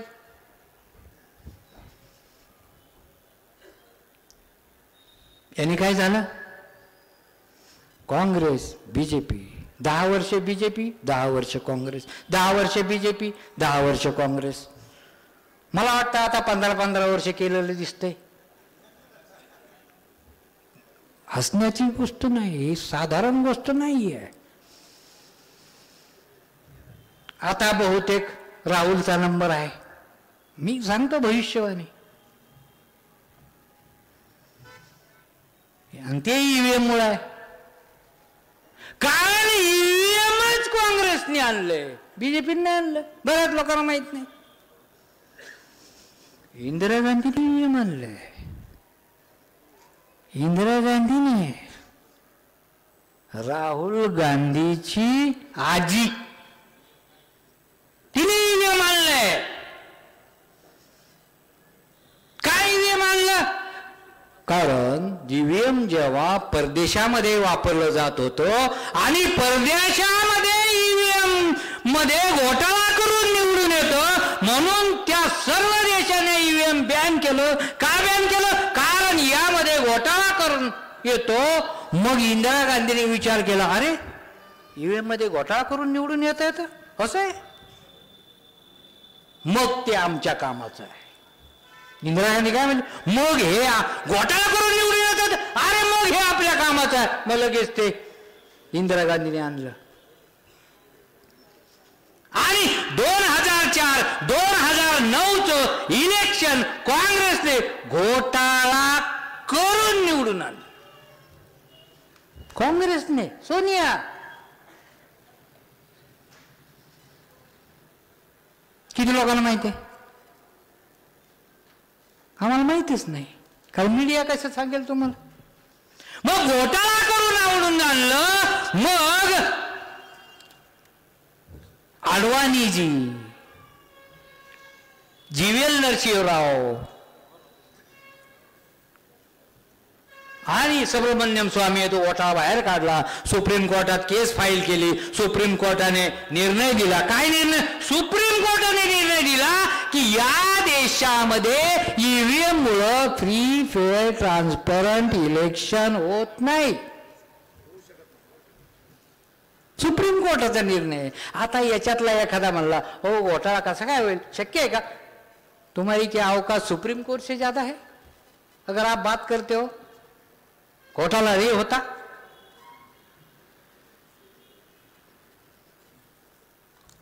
आणि म्हणून काँग्रेस दोनदा आली, मग तडजोड झाली, आम्ही दोनदा आलो, तुम्ही दोनदा या, आणि चिडीचूप, दोघे चिडीचूप, काँग्रेस बी चिडीचूप, ही बीजेपी बी. कोणीही ईव्हीएमवर बोलत नाही. बोलतात, लव्ह लेटर लिहितात. कुणाला, इलेक्शन कमिशनला लव्ह लेटर. कधी सुप्रीम कोर्टाला लिहित, लव्ह लेटर लिहितात. मग ते पण लेटर घेते आणि कचरे डब्यात टाकते, उत्तर देत नाही. इलेक्शन कमिशन एकच बोलते, घोटाळा होत नाही, घोटाळा होत नाही, आमच्या मशीन एकदम परफेक्ट आहेत. आता परफेक्ट आहेत, पण वेताळ सरांनी सांगितलं, जे वाचून दाखवलं ते पत्र, ते गिल्टी कॉन्शियसनेसली लिहिलेलं पत्र आहे. इलेक्शन कमिशनने जे सगळ्यांना यंत्रणा पाठवलं, ते गिल्टी कॉन्शियसने, मोबाईल नको, अमक नको, रेंज नको, वगैरे वगैरे, याचा अर्थ घोटाळा करता येतो. आणि दुसरी गोष्ट सगळ्यात महत्वाची म्हणजे ईव्हीएम मध्ये एक सोर्स कोड असतो. सोर्स कोड, तो सोर्स कोड याला माहित आहे, त्याला घोटाळा करता येतो. असं मी नाही म्हणत, सुप्रीम कोर्ट म्हणते. मग सुप्रीम कोर्ट काय म्हणतंय की सोर्स कोड जनतेला देता येत नाही का? अडचण येऊ शकते. याचा अर्थ काय? याचा अर्थ सुप्रीम कोर्ट सुद्धा ईव्हीएमच्या घोटाळ्याचा समर्थक आहे. सुप्रीम कोर्ट काय म्हणतो? घोटाळा फक्त इलेक्शन कमिशनलाच करता आला पाहिजे, बाकीच्यांना करता नाही आला पाहिजे. कारण सोर्स कोड कुणाला माहिती आहे? इलेक्शन कमिशनला माहिती आहे. सुप्रीम कोर्टाचे डिसिजन बघा सर आगे साहेब, हे असं आहे. बरं, आता हे एवढं का महत्वाचं आहे? एवढं बोलून मी सांगतो तुम्हाला, 2 मिनिटात संपवतो. कारण साथियो, तुम्हाला भारतामध्ये जर लोकशाही निर्माण करायची असेल, डेमोक्रेसी प्रस्थापित करायची असेल, तर कायदा करण्याचा अधिकार कुणाला असतो? आम्ही निवडून दिलेल्या प्रतिनिधींना असतो. म्हणजे प्रतिनिधी कोण? आमदार, खासदार यांनाच असतो. कायदा करण्याचा अधिकार आमदार आणि खासदारांना असतो. आमच्या जनतेला माहित नाही आमदार खासदाराचं काम काय आहे. एकच काम आहे, कायदा करणे. एकच काम आहे, कायदा करणे. आणि विधान परिषद पार्लमेंटून बाहेर आल्यावर त्या कायद्याची ॲज इट इज अंमलबजावणी करणे एवढंच आमदार खासदाराचं काम आहे. आता मी तुम्हाला एक प्रश्न विचारतो. भारताच्या इतिहासात मध्ये एकाही आमदार खासदाराचा किंवा नेत्याचं नाव सांगा त्यांनी समस्त बहुजनाच्या कल्याणासाठी कायदा केला. संविधान खत्म. प्रायव्हेटायझेशन हे एका इम्प्लिमेंटेशन संविधान खत्म आहे.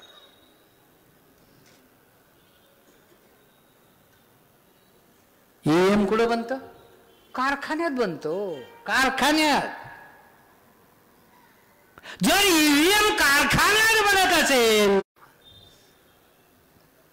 गांधीजीने 1 करोड लोक चले जाओ म्हणून रस्त्यावर उतरले. इंग्रजांना जावं लागलं.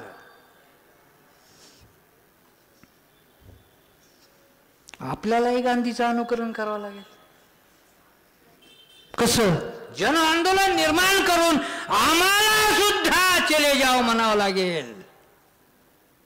म्हणून आंदोलन महत्वाचं आहे. कारण राजकारण करून तुम्ही सत्ता परिवर्तन करू शकता, व्यवस्था परिवर्तन नाही. म्हणून हे आवश्यक आहे. आणि म्हणून मित्रांनो, जास्त वेळ न घेता मी इथेच थांबतो. धन्यवाद. जय मूल्यवासी. धन्यवाद डॉक्टर साहेब. साथियों, यानंतर भारत मुक्ती मोर्चा, राष्ट्रीय पिछड़ा वर्ग मोर्चा, बहुजन क्रांती मोर्चा व राष्ट्रीय परिवर्तन मोर्चा शिरूर युनिट यांच्या वतीने माननीय अशोक बापू पवार, माजी आमदार शिरूर हवेली यांचा सत्कार करण्यात येत आहे. त्यांना विनंती आहे कृपया त्यांनी तो स्वीकारावा.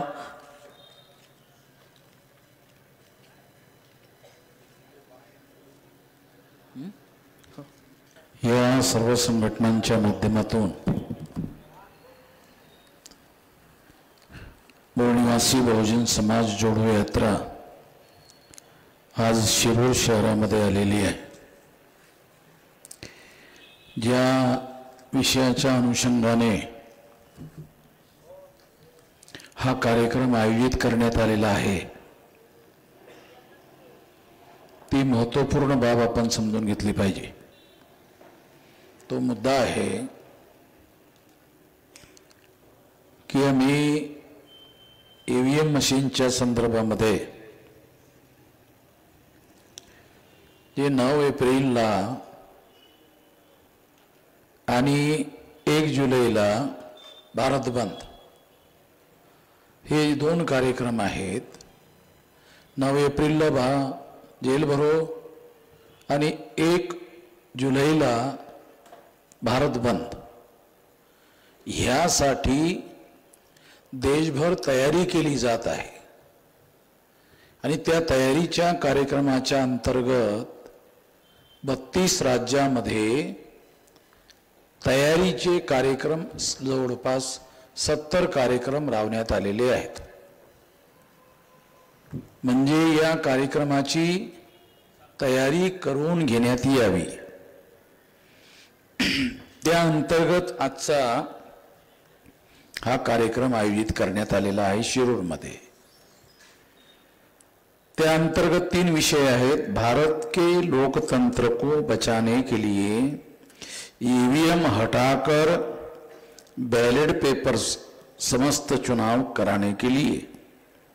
2, ओबीसी की जाति आधारित एवं सभी जाति समूहों की जाति आधारित जनगणना कराने के लिए.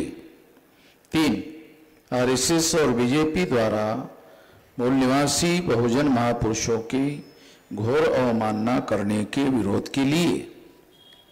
ऐसे विषय रखे गए हैं और तमाम विषयों पर यहाँ बोलने वाले प्रमुख वक्ताओं के द्वारा आपको बहुत सारी बातें बताई गई हैं. साथियों, मैं केवल क्योंकि समय बहुत ज़्यादा हो गया है इसलिए 2-3 महत्वपूर्ण मुद्दे आप लोगों को बताना चाहता हूं. पहली बात तो ये है कि महाराष्ट्र में चुनाव कमिश्नर ने इस बात को स्वीकार किया कि 76 लाख वोटों की गिनती में मिलान नहीं हो रहा है. ये वोट आए कहां से, चुनाव कमीशन कहता है, हमें पता नहीं है. चुनाव कमिश्नर की ही जिम्मेदारी है. इस सारी बातों की निगरानी करने के लिए, फ्री फेयर एंड ट्रांसपेरेंट चुनाव करवाने के लिए सारे अधिकार, प्रधानमंत्री भी उस काम में हस्तक्षेप नहीं कर सकता. ऐसे सारे अधिकार चुनाव आयोग को दिए गए ताकि चुनाव आयोग फ्री फेयर एंड ट्रांसपेरेंट चुनाव संपन्न करा सके. वो चुनाव आयोग कहता है कि ये 76 लाख वोट जो है इसका मेल नहीं हो रहा है. ये काउंटिंग में पता नहीं चल रहा है कि ये अतिरिक्त वोट कहां से आए. अगर चुनाव कमीशन को पता नहीं चल रहा है तो फिर किसको पता है? ये तो सारा काम करने की जिम्मेदारी आप ही की है. अगर आपकी ही जिम्मेदारी है और आप ही कह रहे हैं कि ये वोट आए कहां से हमें पता ही नहीं चल रहा है क्योंकि ये मिलान नहीं हो रहा है वोटों का. जो लोगों ने वोट दिया और जो काउंटिंग में निकले तो इसमें 76 लाख वोटों का फर्क आ रहा है महाराष्ट्र के विधानसभा के चुनाव में. यह हैरान करने वाली बात है कि 3 पार्टियों का गठबंधन विरोधी पार्टियों के साथ है और 3 पार्टियों का गठबंधन बीजेपी के साथ है. इतने बड़ी बड़ी पार्टियों का गठबंधन साथ साथ में जाए, इसके बावजूद भी भारतीय जनता पार्टी की लगभग 232 उनके गठबंधन के 60 सीटें चुनकर आई है. हैरान करने वाली बात है और ऐसा रिजल्ट आया है क्योंकि जो साधारण मतदार होते हैं, जो साधारण लोग होते हैं, वोटर होते हैं, वो यकीन और विश्वास पर चलते हैं. उनका चुनाव आयोग पर भरोसा है, विश्वास है. मगर कुछ लोग हैं जो केवल चुनाव आयोग के कहने पर विश्वास करने के लिए तैयार नहीं है. तो हमने उस बात के बारे में जानकारी करने की कोशिश की. उसके अंतर्गत यह आंकड़ा सामने आया कि 76 लाख वोट मिल नहीं रहे, मेल नहीं हो रहा उनको. 76,000 नहीं, 76 लाख इतने वोट है। और इसकी वजह से सारा का सारा रिजल्ट जो है वो एकदम उल्टा हो गया।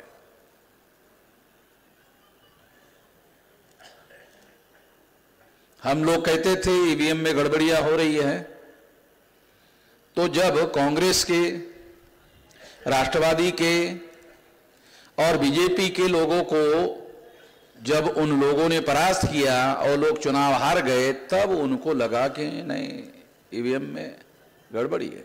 हम बता रहे तो नहीं, असं काय होऊ शकत नाही। परंतु आता त्या लोकांना असं कळत आहे की हा असं होऊन राहिलेलं आहे, आणि त्यामुळे त्यांच्या समोर, त्यांच्या पक्षाच्या समोर, त्यांच्या पक्षाच्या बरोबर जो व्यवहार झाला, त्या व्यवहारावरून ह्या सर्व गोष्टी लक्षात येऊन राहिलेल्या आहेत। हा एक मुद्दा आहे। दूसरा मुद्दा, 8 ऑक्टोबर 2013 सुप्रीम कोर्टाने निर्णय दिला, म्हणजे या देशातील सर्वात मोठं कोर्ट सुप्रीम कोर्ट, त्या सुप्रीम कोर्टानं तारखेसहित सांगून राहिलं तुम्हाला, 8 ऑक्टोबर 2013 निर्णय दिला की ईव्हीएम मशीन मध्ये घोटाळा होऊ शकतो। तुमच्यापैकी आमच्यापैकी अनेक लोक असं म्हणतात नाही होऊ शकत। सुप्रीम कोर्टामध्ये बसणारे जे जज आहेत ते छानबीन करून म्हणतात नाही होऊ शकते, आणि जे सामान्य लोक आहेत नाही होऊ शकत नाही, तर ते जे सामान्य लोक म्हणतात त्यांनी काही छानबीन केलेली नाही, त्यांनी काही मशीनची छानबीन केलेली नाहीये। सुप्रीम कोर्टाने छानबीन केली आणि छानबीन केल्यानंतर त्यांनी जजमेंट दिलं।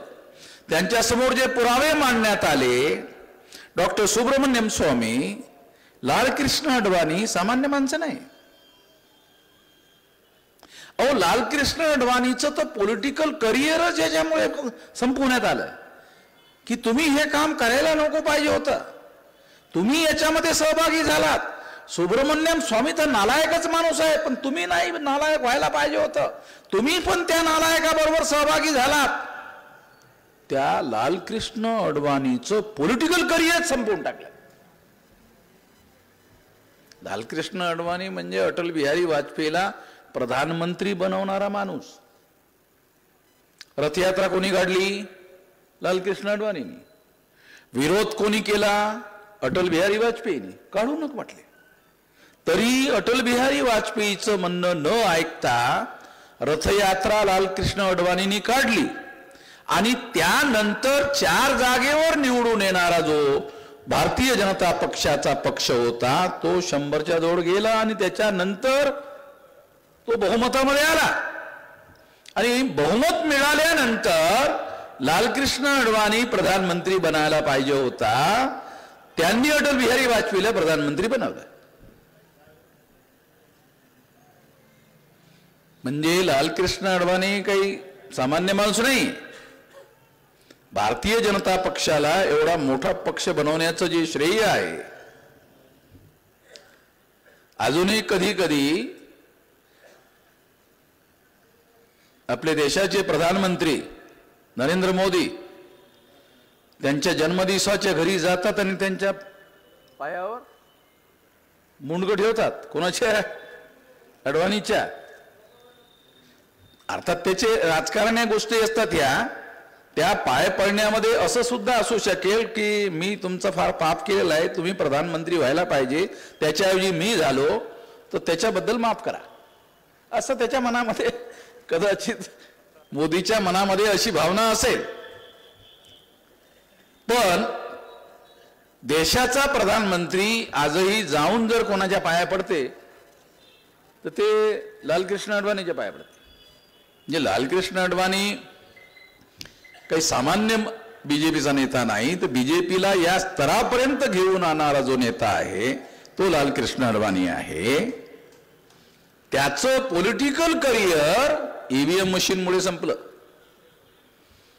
कारण अडवाणीनं तो मामला सुप्रीम कोर्टामध्ये घेऊन गेलेत आणि त्यामुळे सुप्रीम कोर्टाने असं म्हटलं 8 ऑक्टोबर 2013 की ईव्हीएम मशीनमुळे घोटाळा होऊ शकतो. आता सुप्रीम कोर्ट जर असं म्हणते की ईव्हीएम मशीनमुळे निवडणुकीमध्ये घोटाळा होऊ शकतो, तर बरेच लोक असे आहेत या देशामध्ये ईव्हीएम मध्ये घोटाळा होऊ शकत नाहीत असं म्हणणारे बरेच गधे लोक आहेत. सुप्रीम कोर्ट बनल्यानंतर सुद्धा बरेच गधे लोक आहेत. आणि त्या गधे असण्याचं कारण असं, घोटाळा होऊ शकते ही बातमी फ्रंट पेजवर सर्व देशातील वर्तमानपत्राच्या हेडलाईन मध्ये छापून यायला पाहिजे होती. ती बातमी छापून आलेली नाही. म्हणून बरेचसे लोक ईव्हीएम मध्ये गडबड होऊ शकत नाही अजूनही म्हणतात. आणि मग जेव्हा असं म्हणण्यात आलं सुप्रीम कोर्टाच्या माध्यमातून, तेव्हा त्यानंतर जर ईव्हीएम मशीन मध्ये गडबड होऊ शकते तर ही गडबड थांबवली पाहिजे म्हणून सुप्रीम कोर्टाने ऑर्डर दिला. रेकॉर्डेड बाबी बोलून राहिलो, तुम्हाला सांगून राहिलो, रेकॉर्डेड. घोटाळा होऊ शकतो, तो थांबवला पाहिजे. तो थांबवण्यासाठी सुप्रीम कोर्टाने पेपर ट्रेल लावण्याचा आदेश दिला. आज ईव्हीएम मशीनमुळे केवळ निवडणुका होत नाहीत, तर पेपर ट्रेल लावलेल्या ईव्हीएम मशीन मध्ये निवडणुका होतात. लक्षात घ्या. मग पेपर ट्रेल घोटाळा होऊ नये ह्यासाठी लावल्या जातात. तर तुमच्या मनामध्ये प्रश्न निर्माण झाला असेल, मग तो लावून जर निवडणुका होत असतील तरीही तुम्ही घोटाळा होता असं का म्हणता? तरी तुम्ही असं का म्हणता? कारण जो शासनकर्ता पक्ष आहे, हे लोक आहेत, ह्यांची क्रेडिबिलिटी, यांची विश्वासार्हता नाही राहिलेली आहे. होऊन काय राहिलंय की बीजेपी जाते, काँग्रेस येते, काँग्रेस जाते, बीजेपी येते, असं जर म्युच्युअल अंडरस्टँडिंगचं राजकारण चाललेलं आहे. इंग्रजीमध्ये त्याला म्युच्युअल अंडरस्टँडिंग म्हणतात. त्याला हिंदीमध्ये काय म्हणता येईल किंवा मराठीमध्ये काय म्हणता येईल? आपसी समजदारीने केलेलं राजकारण. मग बीजेपी वाले आणि काँग्रेसवाले, काँग्रेसवाले आणि बीजेपी वाले एकत्रित बसून चर्चा करून निर्णय घेतात का की तुम्ही 10 वर्ष राहा, आम्ही 10 वर्ष राहतो? नाही नाही नाही. म्युच्युअल अंडरस्टँडिंग या शब्दाचा अर्थ चर्चा करून ठरवणे नसते, असा त्याचा अर्थ तसा नाही आहे. म्युच्युअल अंडरस्टँडिंगचा अर्थ असा आहे की तुम्हाला काय हवं आहे, आम्हाला काय हवं आहे, दोघंही एकमेकाला आम्ही जाणतो, तेव्हा तुम्ही 10 वर्ष करा, आम्ही 10 वर्ष करतो. याच्यासाठी चर्चा करण्याची काही आवश्यकता नाही. म्हणजे म्युच्युअल अंडरस्टँडिंग. आता काही लोक म्हणतात मग 15 वर्ष होऊन राहिले, आता 15 याच्यात होऊन राहिलेत. असं होऊ शकते की आणखी 5 वर्ष मोदीला आणतील, म्हणजे 10 वर्ष होतील अतिरिक्त, मग त्याच्यानंतर 10 वर्ष, असं पण होऊ शकते ना. म्हणजे ठरवण्याच्याच बाबी असतात. तर अशा पद्धतीचं ठरवू शकतात ते, कारण ते सर्व असं करत आहेत. 3.5% मतांचा काँग्रेस आहे. 3.5% मतं असणाऱ्या ब्राह्मणांनीच काँग्रेसची स्थापना 1885ला केली. चटर्जी, मुखर्जी, बॅनर्जी, गोखले, तिलक, आगरकर नावाच्या ब्राह्मणांनी काँग्रेस पक्षाची स्थापना केली. आणि भारतीय जनता पक्ष असण्याच्या अगोदर जनसंघ नावाचा पक्ष हा श्यामा प्रसाद मुखर्जी नावाच्या बंगाली ब्राह्मणांनी केली. आणि तो जनसंघ संपवून पंडित अटल बिहारी वाजपेयी यांनी भारतीय जनता पक्ष बनवला. म्हणजे दोनही पक्ष स्थापन करणारे जे लोक आहेत ते दोन्हीकडे ब्राह्मण आहेत, ज्यांची संख्या देशामध्ये 3.5% आहे. म्हणजे 3.5% लोकांनीच काँग्रेसची स्थापना केली, 3.5% लोकांनीच बीजेपीची स्थापना केली. हे जर काय आम्ही बेकायदेशीर बोलत असू तर आमच्या विरोधामध्ये केसेस व्हायला पाहिजे होत्या. बीजेपीच्या लोकांनी अजूनही केले नाही, RSSच्या लोकांनी अजूनही केले नाहीत, कारण त्यांना माहित आहे 200% खरं आहे. आम्ही फक्त लपवून ठेवतो हिंदू हिंदू हिंदू हिंदू हिंदू. म्हणजे ते जे ब्राह्मण लोक पक्ष स्थापन करतात ते प्रचारामध्ये हिंदू हिंदू म्हणत राहतात, पण सर्व सूत्र मात्र ते आपल्या जातामध्ये ब्राह्मणांच्या जातामध्ये ठेवतात, पण प्रचार काय करतात? हिंदू हिंदू हिंदू हिंदू करत राहतात. दयानंद सरस्वती नावाचा ब्राह्मण होता, तो असं म्हणायचा की हिंदू ही मुसलमानांनी दिलेली शिवी आहे. दयानंद सरस्वती असं म्हणायचे की हिंदू मुसलमानांनी दिलेली शिवी आहे.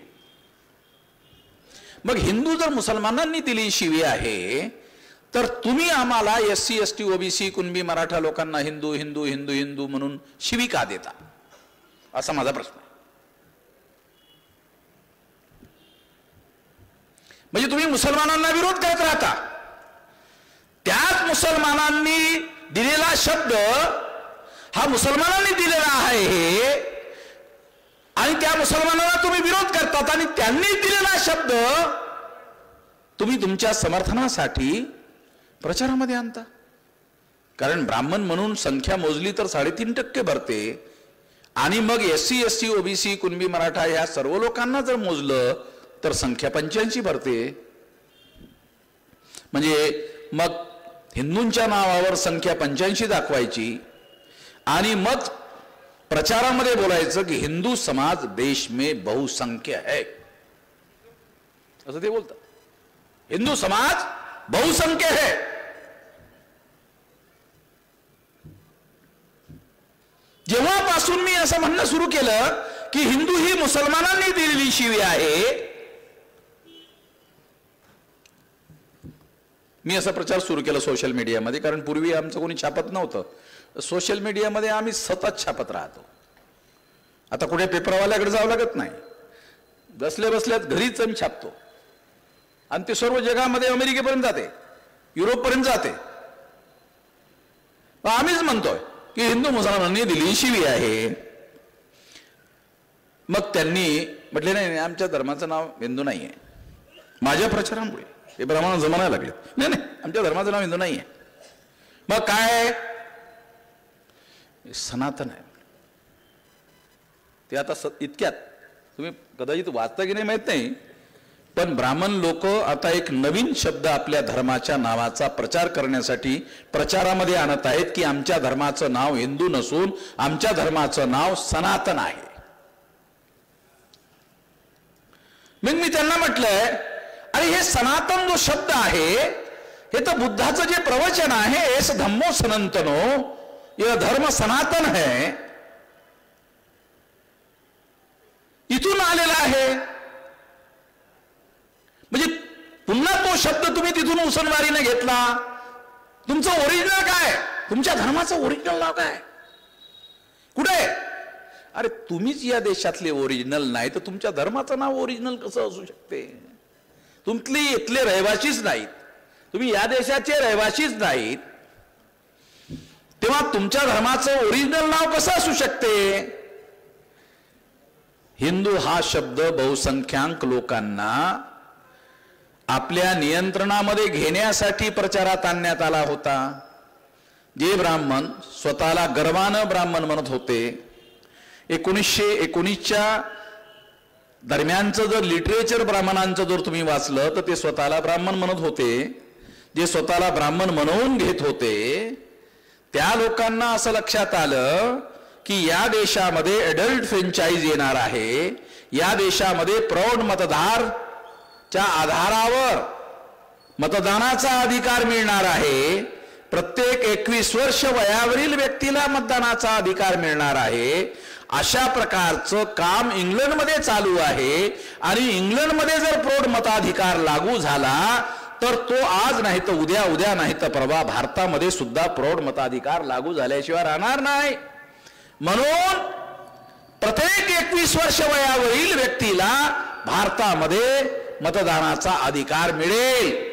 आणि या आधारावर SC, ST, OBC, Kunbi, Maratha या लोकांची संख्या 100 मध्ये 90 भरेल. मग यांची संख्या जर 100 मध्ये 90 भरली तर यांच्याच मतांच्या आधारावर निवडून येणारा माणूस हा देशाचा प्रधानमंत्री बनू शकतो. आता एक रहस्यपूर्ण मुद्दा सांगतो. तो रहस्यपूर्ण मुद्दा काय? जर हिंदू समाजाची संख्या बहुसंख्य आहे, तुम्हीच म्हणता हिंदू समाजाची संख्या बहुसंख्य आहे, मग ओबीसीचा प्रधानमंत्री कशाला बनवलं? हिंदूच आहे ना बहुसंख्य.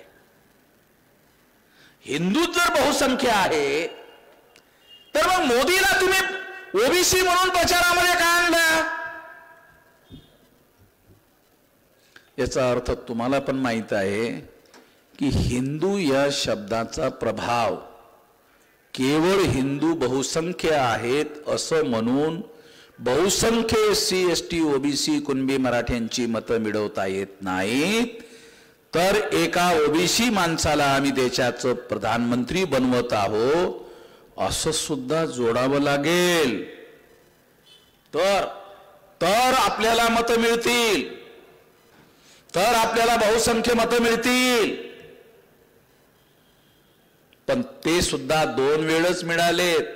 तिसऱ्या वेळेस 240 वर आलेत. 272च्या ऐवजी तिसऱ्या निवडणुकीमध्ये ते 240 पर्यंत आलेत. पुन्हा खाली आलं, बहुमत मिळालं नाही.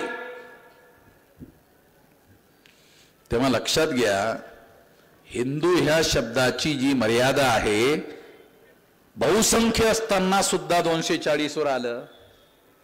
आणि त्या हिंदूचा वापर केल्यास बरोबरच तुम्ही एका ओबीसीच्या 52% संख्या असणाऱ्या माणसाला पुन्हा तिसऱ्यांदा प्रधानमंत्री बनवण्याचं घोषणा केली. असं असताना सुद्धा तुम्हाला 272 जागा मिळवता आल्या नाहीत, 240च मिळवता आल्यात. याचा अर्थ असा की हिंदू या शब्दाची सुद्धा मर्यादा स्पष्ट झाली.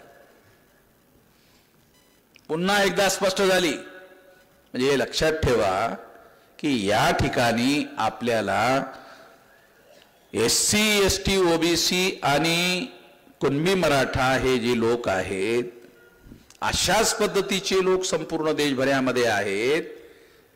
ह्या लोकांची संख्या बहुसंख्य आहेत, तरी अल्पसंख्य असणाऱ्या लोकांचा काँग्रेस पक्ष आणि अल्पसंख्यच असणाऱ्या लोकांचा भारतीय जनता पक्ष, दोनही अल्पसंख्य असणाऱ्या 3.5% ब्राह्मणांचा पक्ष, दोघांचे पक्ष आहेत. ते 3.5%च आहेत, तरीही आलटून पालटून त्यांची सत्ता येते. याचं काय रहस्य आहे हे सांगून मी माझं म्हणणं संपवतो. पहिला मुद्दा आहे, तो मुद्दा आपण लक्षात घेतला पाहिजे की या देशामध्ये निवडणुका कुठल्या कुठल्या मतदारसंघामध्ये एका खासदारकीसाठी 100 कोटी खर्च केला जाऊ शकतो, केला जातो, असे रेकॉर्डेड रिपोर्ट्स आहेत. काही पैसेवाले लोक एक खासदार बनण्यासाठी 100 कोटी खर्च करतात. तुम्ही म्हणाल असं कसं करता येऊ शकते? कॅन्डिडेटला 40-50 लाखापेक्षा जास्त खर्च करता येत नाही.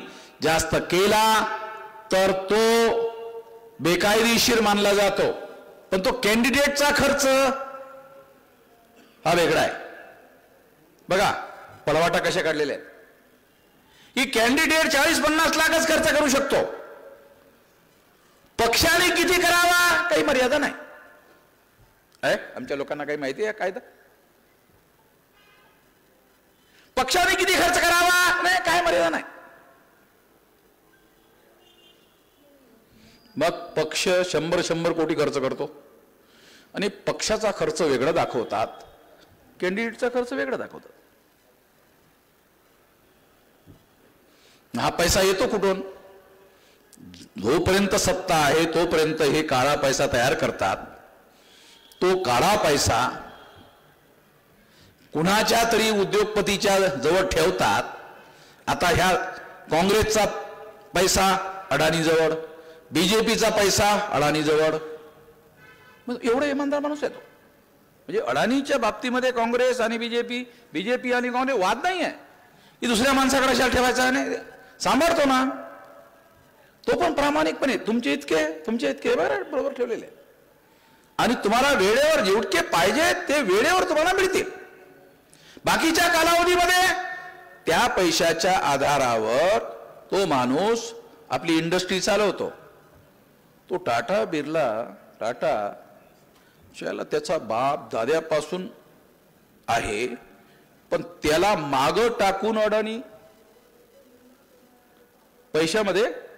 आता अडाणीचा नंबर जगातल्या पैसेवाल्या 10 लोकांमध्ये सहभागी आहे. टाटा त्याच्यामध्ये आणखी नाही.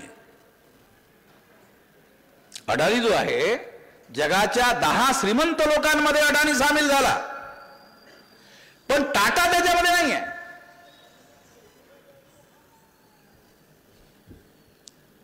तेव्हा हा जो काळा पैसा आहे हा सत्तेच्या मदतीनं चालवला जातो. विशेष म्हणजे काँग्रेसवाले सुद्धा त्यांच्याकडेच पैसे ठेवतात, बीजेपी वाले सुद्धा त्यांच्याकडेच पैसे ठेवतात. अधूनमधून राहुल गांधी अडाणीच्या विरोधात बोलत राहतात. काँग्रेसचे लोक त्यांना समजवतात अरे आपला पैसा त्यांच्याकडे आहे. मग राहुल गांधी सुद्धा म्हणत असतील तो प्रामाणिक माणूस आहे, सांभाळेल, आपल्याला वेळेनुसार देत राहील, आणि तो देतो. तेव्हा कुठल्याही SC ST OBC मायनॉरिटीच्या लोकांकडे करोड रुपये सोडा, लाख तरी खर्च करायला पैसा आहे का? लाख रुपये MLA साठी MP साठी खर्च करण्यासाठी पैसा आहे? म्हणजे याचा अर्थ असा हा काळा पैसा निवडणुकीमध्ये निर्णायक ठरला जात आहे आणि त्या काळा पैशाच्या आधारावर निवडणुका जिंकल्या जात आहेत. आणि या प्रकारे 3.5% लोक या देशावर राज्य करत आहेत.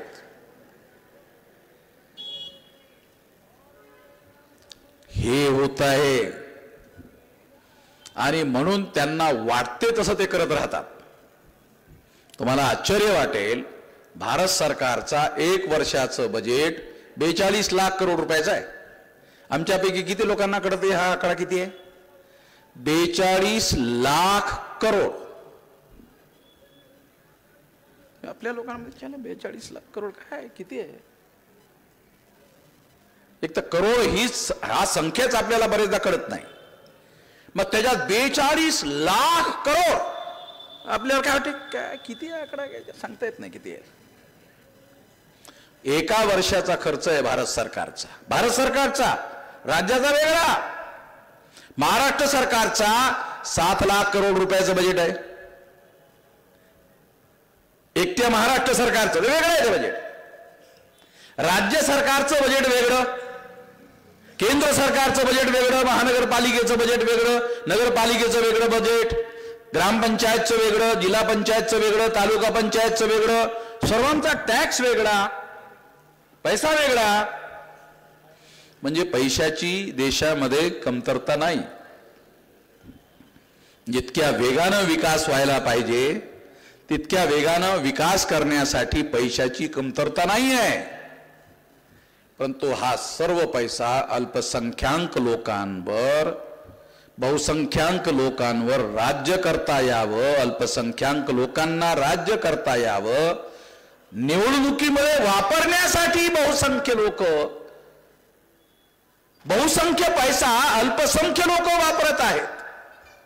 आणि त्यामुळे या देशातील दारिद्र्य संपताना दिसत नाही. ही गोष्ट आपण लक्षात घेतली पाहिजे. आखरी मुद्दा सांगतोय. इलॉन मस्क जगातला टेक्नॉलॉजी मधला, त्याला असं म्हणता येईल की टेक्नॉलॉजीमध्ये तो आता भगवानच आहे. आता त्याला कोणता शब्द वापरावा, शब्द मिळाला नाही, त्यामुळे मी म्हणणार भगवानच आहे. म्हणजे कोणत्या भगवानाला जर प्रार्थना केली आणि त्या बाईला म्हटलं, ती कुंतीबाई विलियम्स, सुनीता विलियम्स, तिला आणायचं तर ते अमेरिका फेल गेली, दुसरे देश फेल गेले, ते म्हणले मी आणतो आणि ते आणणार आहे. म्हणजे त्या टेक्नॉलॉजीमध्ये आज कुठल्या कुठं तो एलॉन मस्क जो आहे, म्हणजे एक प्रकारचं जे कार्य काल परवापर्यंत आम्ही लोक असं म्हणत होतो की हे कार्य ईश्वर करत होता, भगवान करत होता, तर जे कार्य ईश्वर करत होता, भगवान करत होता, आता तो एलॉन मस्क करून राहिलाय. टेक्नॉलॉजीची काय चमत्कार होऊन राहिलंय, भयंकर चाललंय.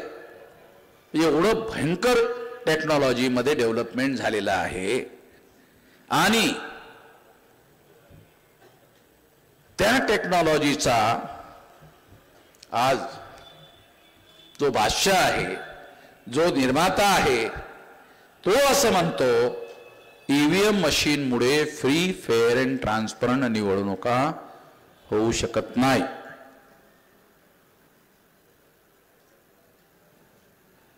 आणि ही गोष्ट त्यांनी भारताच्या संदर्भामध्ये बोललाय. आणि अशी पण मला आतून माहिती मिळालेली आहे की एलॉन मस्क हा राष्ट्रपती जो वर्तमान झालेला आहे ट्रम्प, त्याचा मुख्य सल्लागार आहे. आणि ट्रम्पनी नरेंद्र मोदी बरोबर जो बरोबर व्यवहार केला नाही, मिसबिहेव केला, त्या बातम्या येऊन राहिल्यात, आजच्या पेपरात आहेत, कालच्या पेपरात आहेत, त्याच्याबरोबर जो व्यवहार राष्ट्रपती अमेरिकेने केला, त्याच्या पाठीमागचं रहस्य तुम्ही काही इमानदारीनं निवडून आलेले लोक नाही आहेत. अशा प्रकारचा सारा सूर जो आहे, त्याबद्दल मी राष्ट्रपतीला आणि एलॉन मस्कला आभार, म्हणजे त्याचं धन्यवाद दिलं पाहिजे, ज्याला आमचं कोणी ऐकत नाही, पण तुम्ही तोंडावर ऐकवलं त्यांना. मोदीला तुम्ही तोंडावर ऐकवलं, त्या बातम्या येऊन राहिल्यात, पडद्या पाठीमागं काय झालंय. आणि मोदीला त्या ठिकाणी फार बेइज्जत व्हावं लागलं, फार त्याचा व्यवहार, त्याच्या नरेंद्र मोदी फार अकडून जेव्हा सर्व करायचं, पण त्या ठिकाणी त्याची अकड सरळ केली त्यांनी. यावेळेस अकळल्यासारखं दिसत नाही, पण मोदी नाही तर बरा अकळल्यासारखं राहायचा, पण यावेळेस मोदी काही अकळल्यासारखं दिसत नाही. कारण मला असं वाटते एलॉन मस्क आणि तिथल्या राष्ट्रपतींनी त्यांची थोडी अकड जी आहे ती ढिली केलेली असावी, आणि ती करणं आवश्यक आहे. जगातील सर्वात मोठी लोकशाही, सर्वात मोठी लोकशाही, सर्वात मोठी लोकशाही, म्हणजे त्यांना अमेरिकेला वाटत की आम्ही लोकशाहीवादी असताना तुम्ही सर्वात मोठी लोकशाही आणि आम्हाला तुम्ही छोटी लोकशाही, छोटी लोकशाही, इनडायरेक्टली छोटी लोकशाही असं म्हणता, काय तुमची लोकशाही,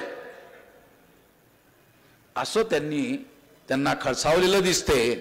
तेव्हा काही का प्रमाणामध्ये ही गोष्ट जर त्यांच्या निदर्शनामध्ये आली असेल तर निश्चितपणे मला असं वाटते की ही जी टेक्नॉलॉजी आहे याला येत्या कालावधीमध्ये पायबंद घालण्यासाठी निश्चितपणे काही अडथळे येतील त्यांच्या समोर.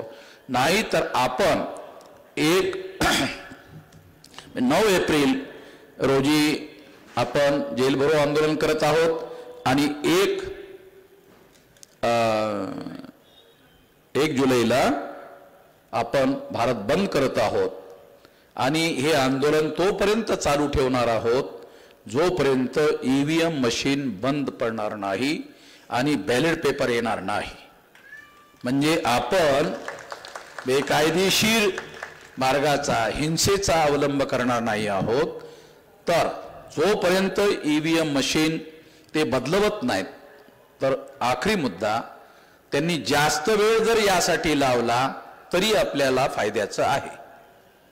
म्हणजे ईव्हीएम मशीन बदलवण्यासाठी जास्त वेळ लावला तर जास्त वेळ लावल्यामुळे हे आंदोलन 6 लाख गावामध्ये पसरून जाईल, हा फायदा आहे. आणि बदलवून टाकलं तर बॅलेट पेपर येईल, त्यामुळे सुद्धा फायदा आहे. दोनही स्थितीमध्ये आपण हे आंदोलन आपल्या लोकांच्या फायद्यासाठी करत आहोत. तेव्हा या आंदोलनामधून निश्चितपणे आपल्या आंदोलनाला आणि आपल्या लोकांना आणि लोकशाही वाचवण्यासाठी याचा फायदा होईल याची मला पूर्ण खात्री आहे. आपण माझं म्हणणं ऐकून घेतलंय त्याबद्दल धन्यवाद.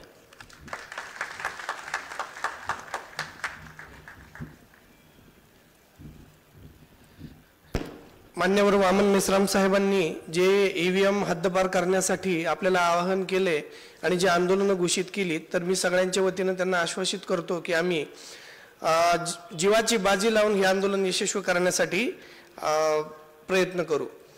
एक महत्त्वाची सूचना आहे या कार्यक्रम संपल्यानंतर आभार प्रदर्शनापूर्वी की कार्यक्रम संपल्यानंतर सगळ्यांच्या भोजनाची व्यवस्था केलेली आहे. भोजन केल्याशिवाय कोणी जाऊ नये. यानंतर मी किरण भाऊ गायकवाड जिल्हाध्यक्ष बामसेप यांना विनंती करतो की त्यांनी या कार्यक्रमाचं आभार प्रदर्शन करावं.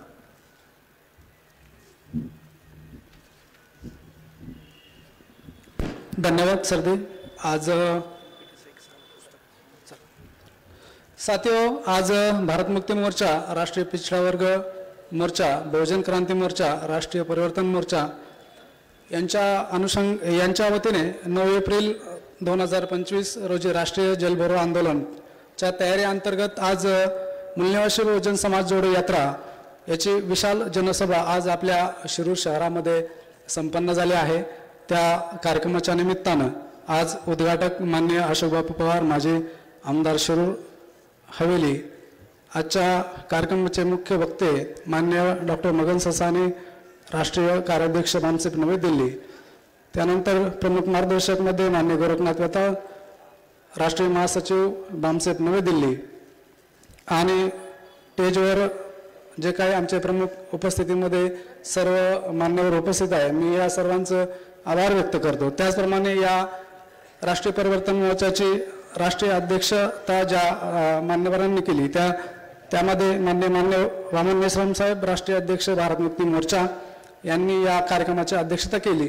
या सर्वांचं आणि आपण सर्व या कार्यक्रमासाठी उपस्थित राहिलात, आपल्या सर्वांचाही आभार व्यक्त करतो. विशेषतः आमच्या या परिवर्तन यात्रेसाठी आलेल्या पुणे जिल्हा ग्रामीणचे इंदापूर युनिट असेल, हवेली युनिट असेल, बारामती युनिट असेल, शिरूर शहर आणि शिरूर ग्रामीणचे काही आमचे सहकारी असतील, या कार्यक्रमासाठी आपण सर्व उपस्थित राहिलात. मी सर्वांचा या ठिकाणी आभार व्यक्त करतो आणि मी या कार्यक्रमाचं सांगता झाली असं जाहीर करतो. आपण या कार्यक्रमाच्या निमित्ताने राष्ट्रीय मूलनिवासीचे पब्लिक इंटरेस्टचे पुस्तकं या ठिकाणी विकत घेण्यासाठी ठेवलेले आहे. तर मी उपस्थित लोकांना विनंती करतो की आपण त्या पुस्तकं घ्यायचे आहेत. आणि स्टेजच्या उजव्या बाजूला आपल्याला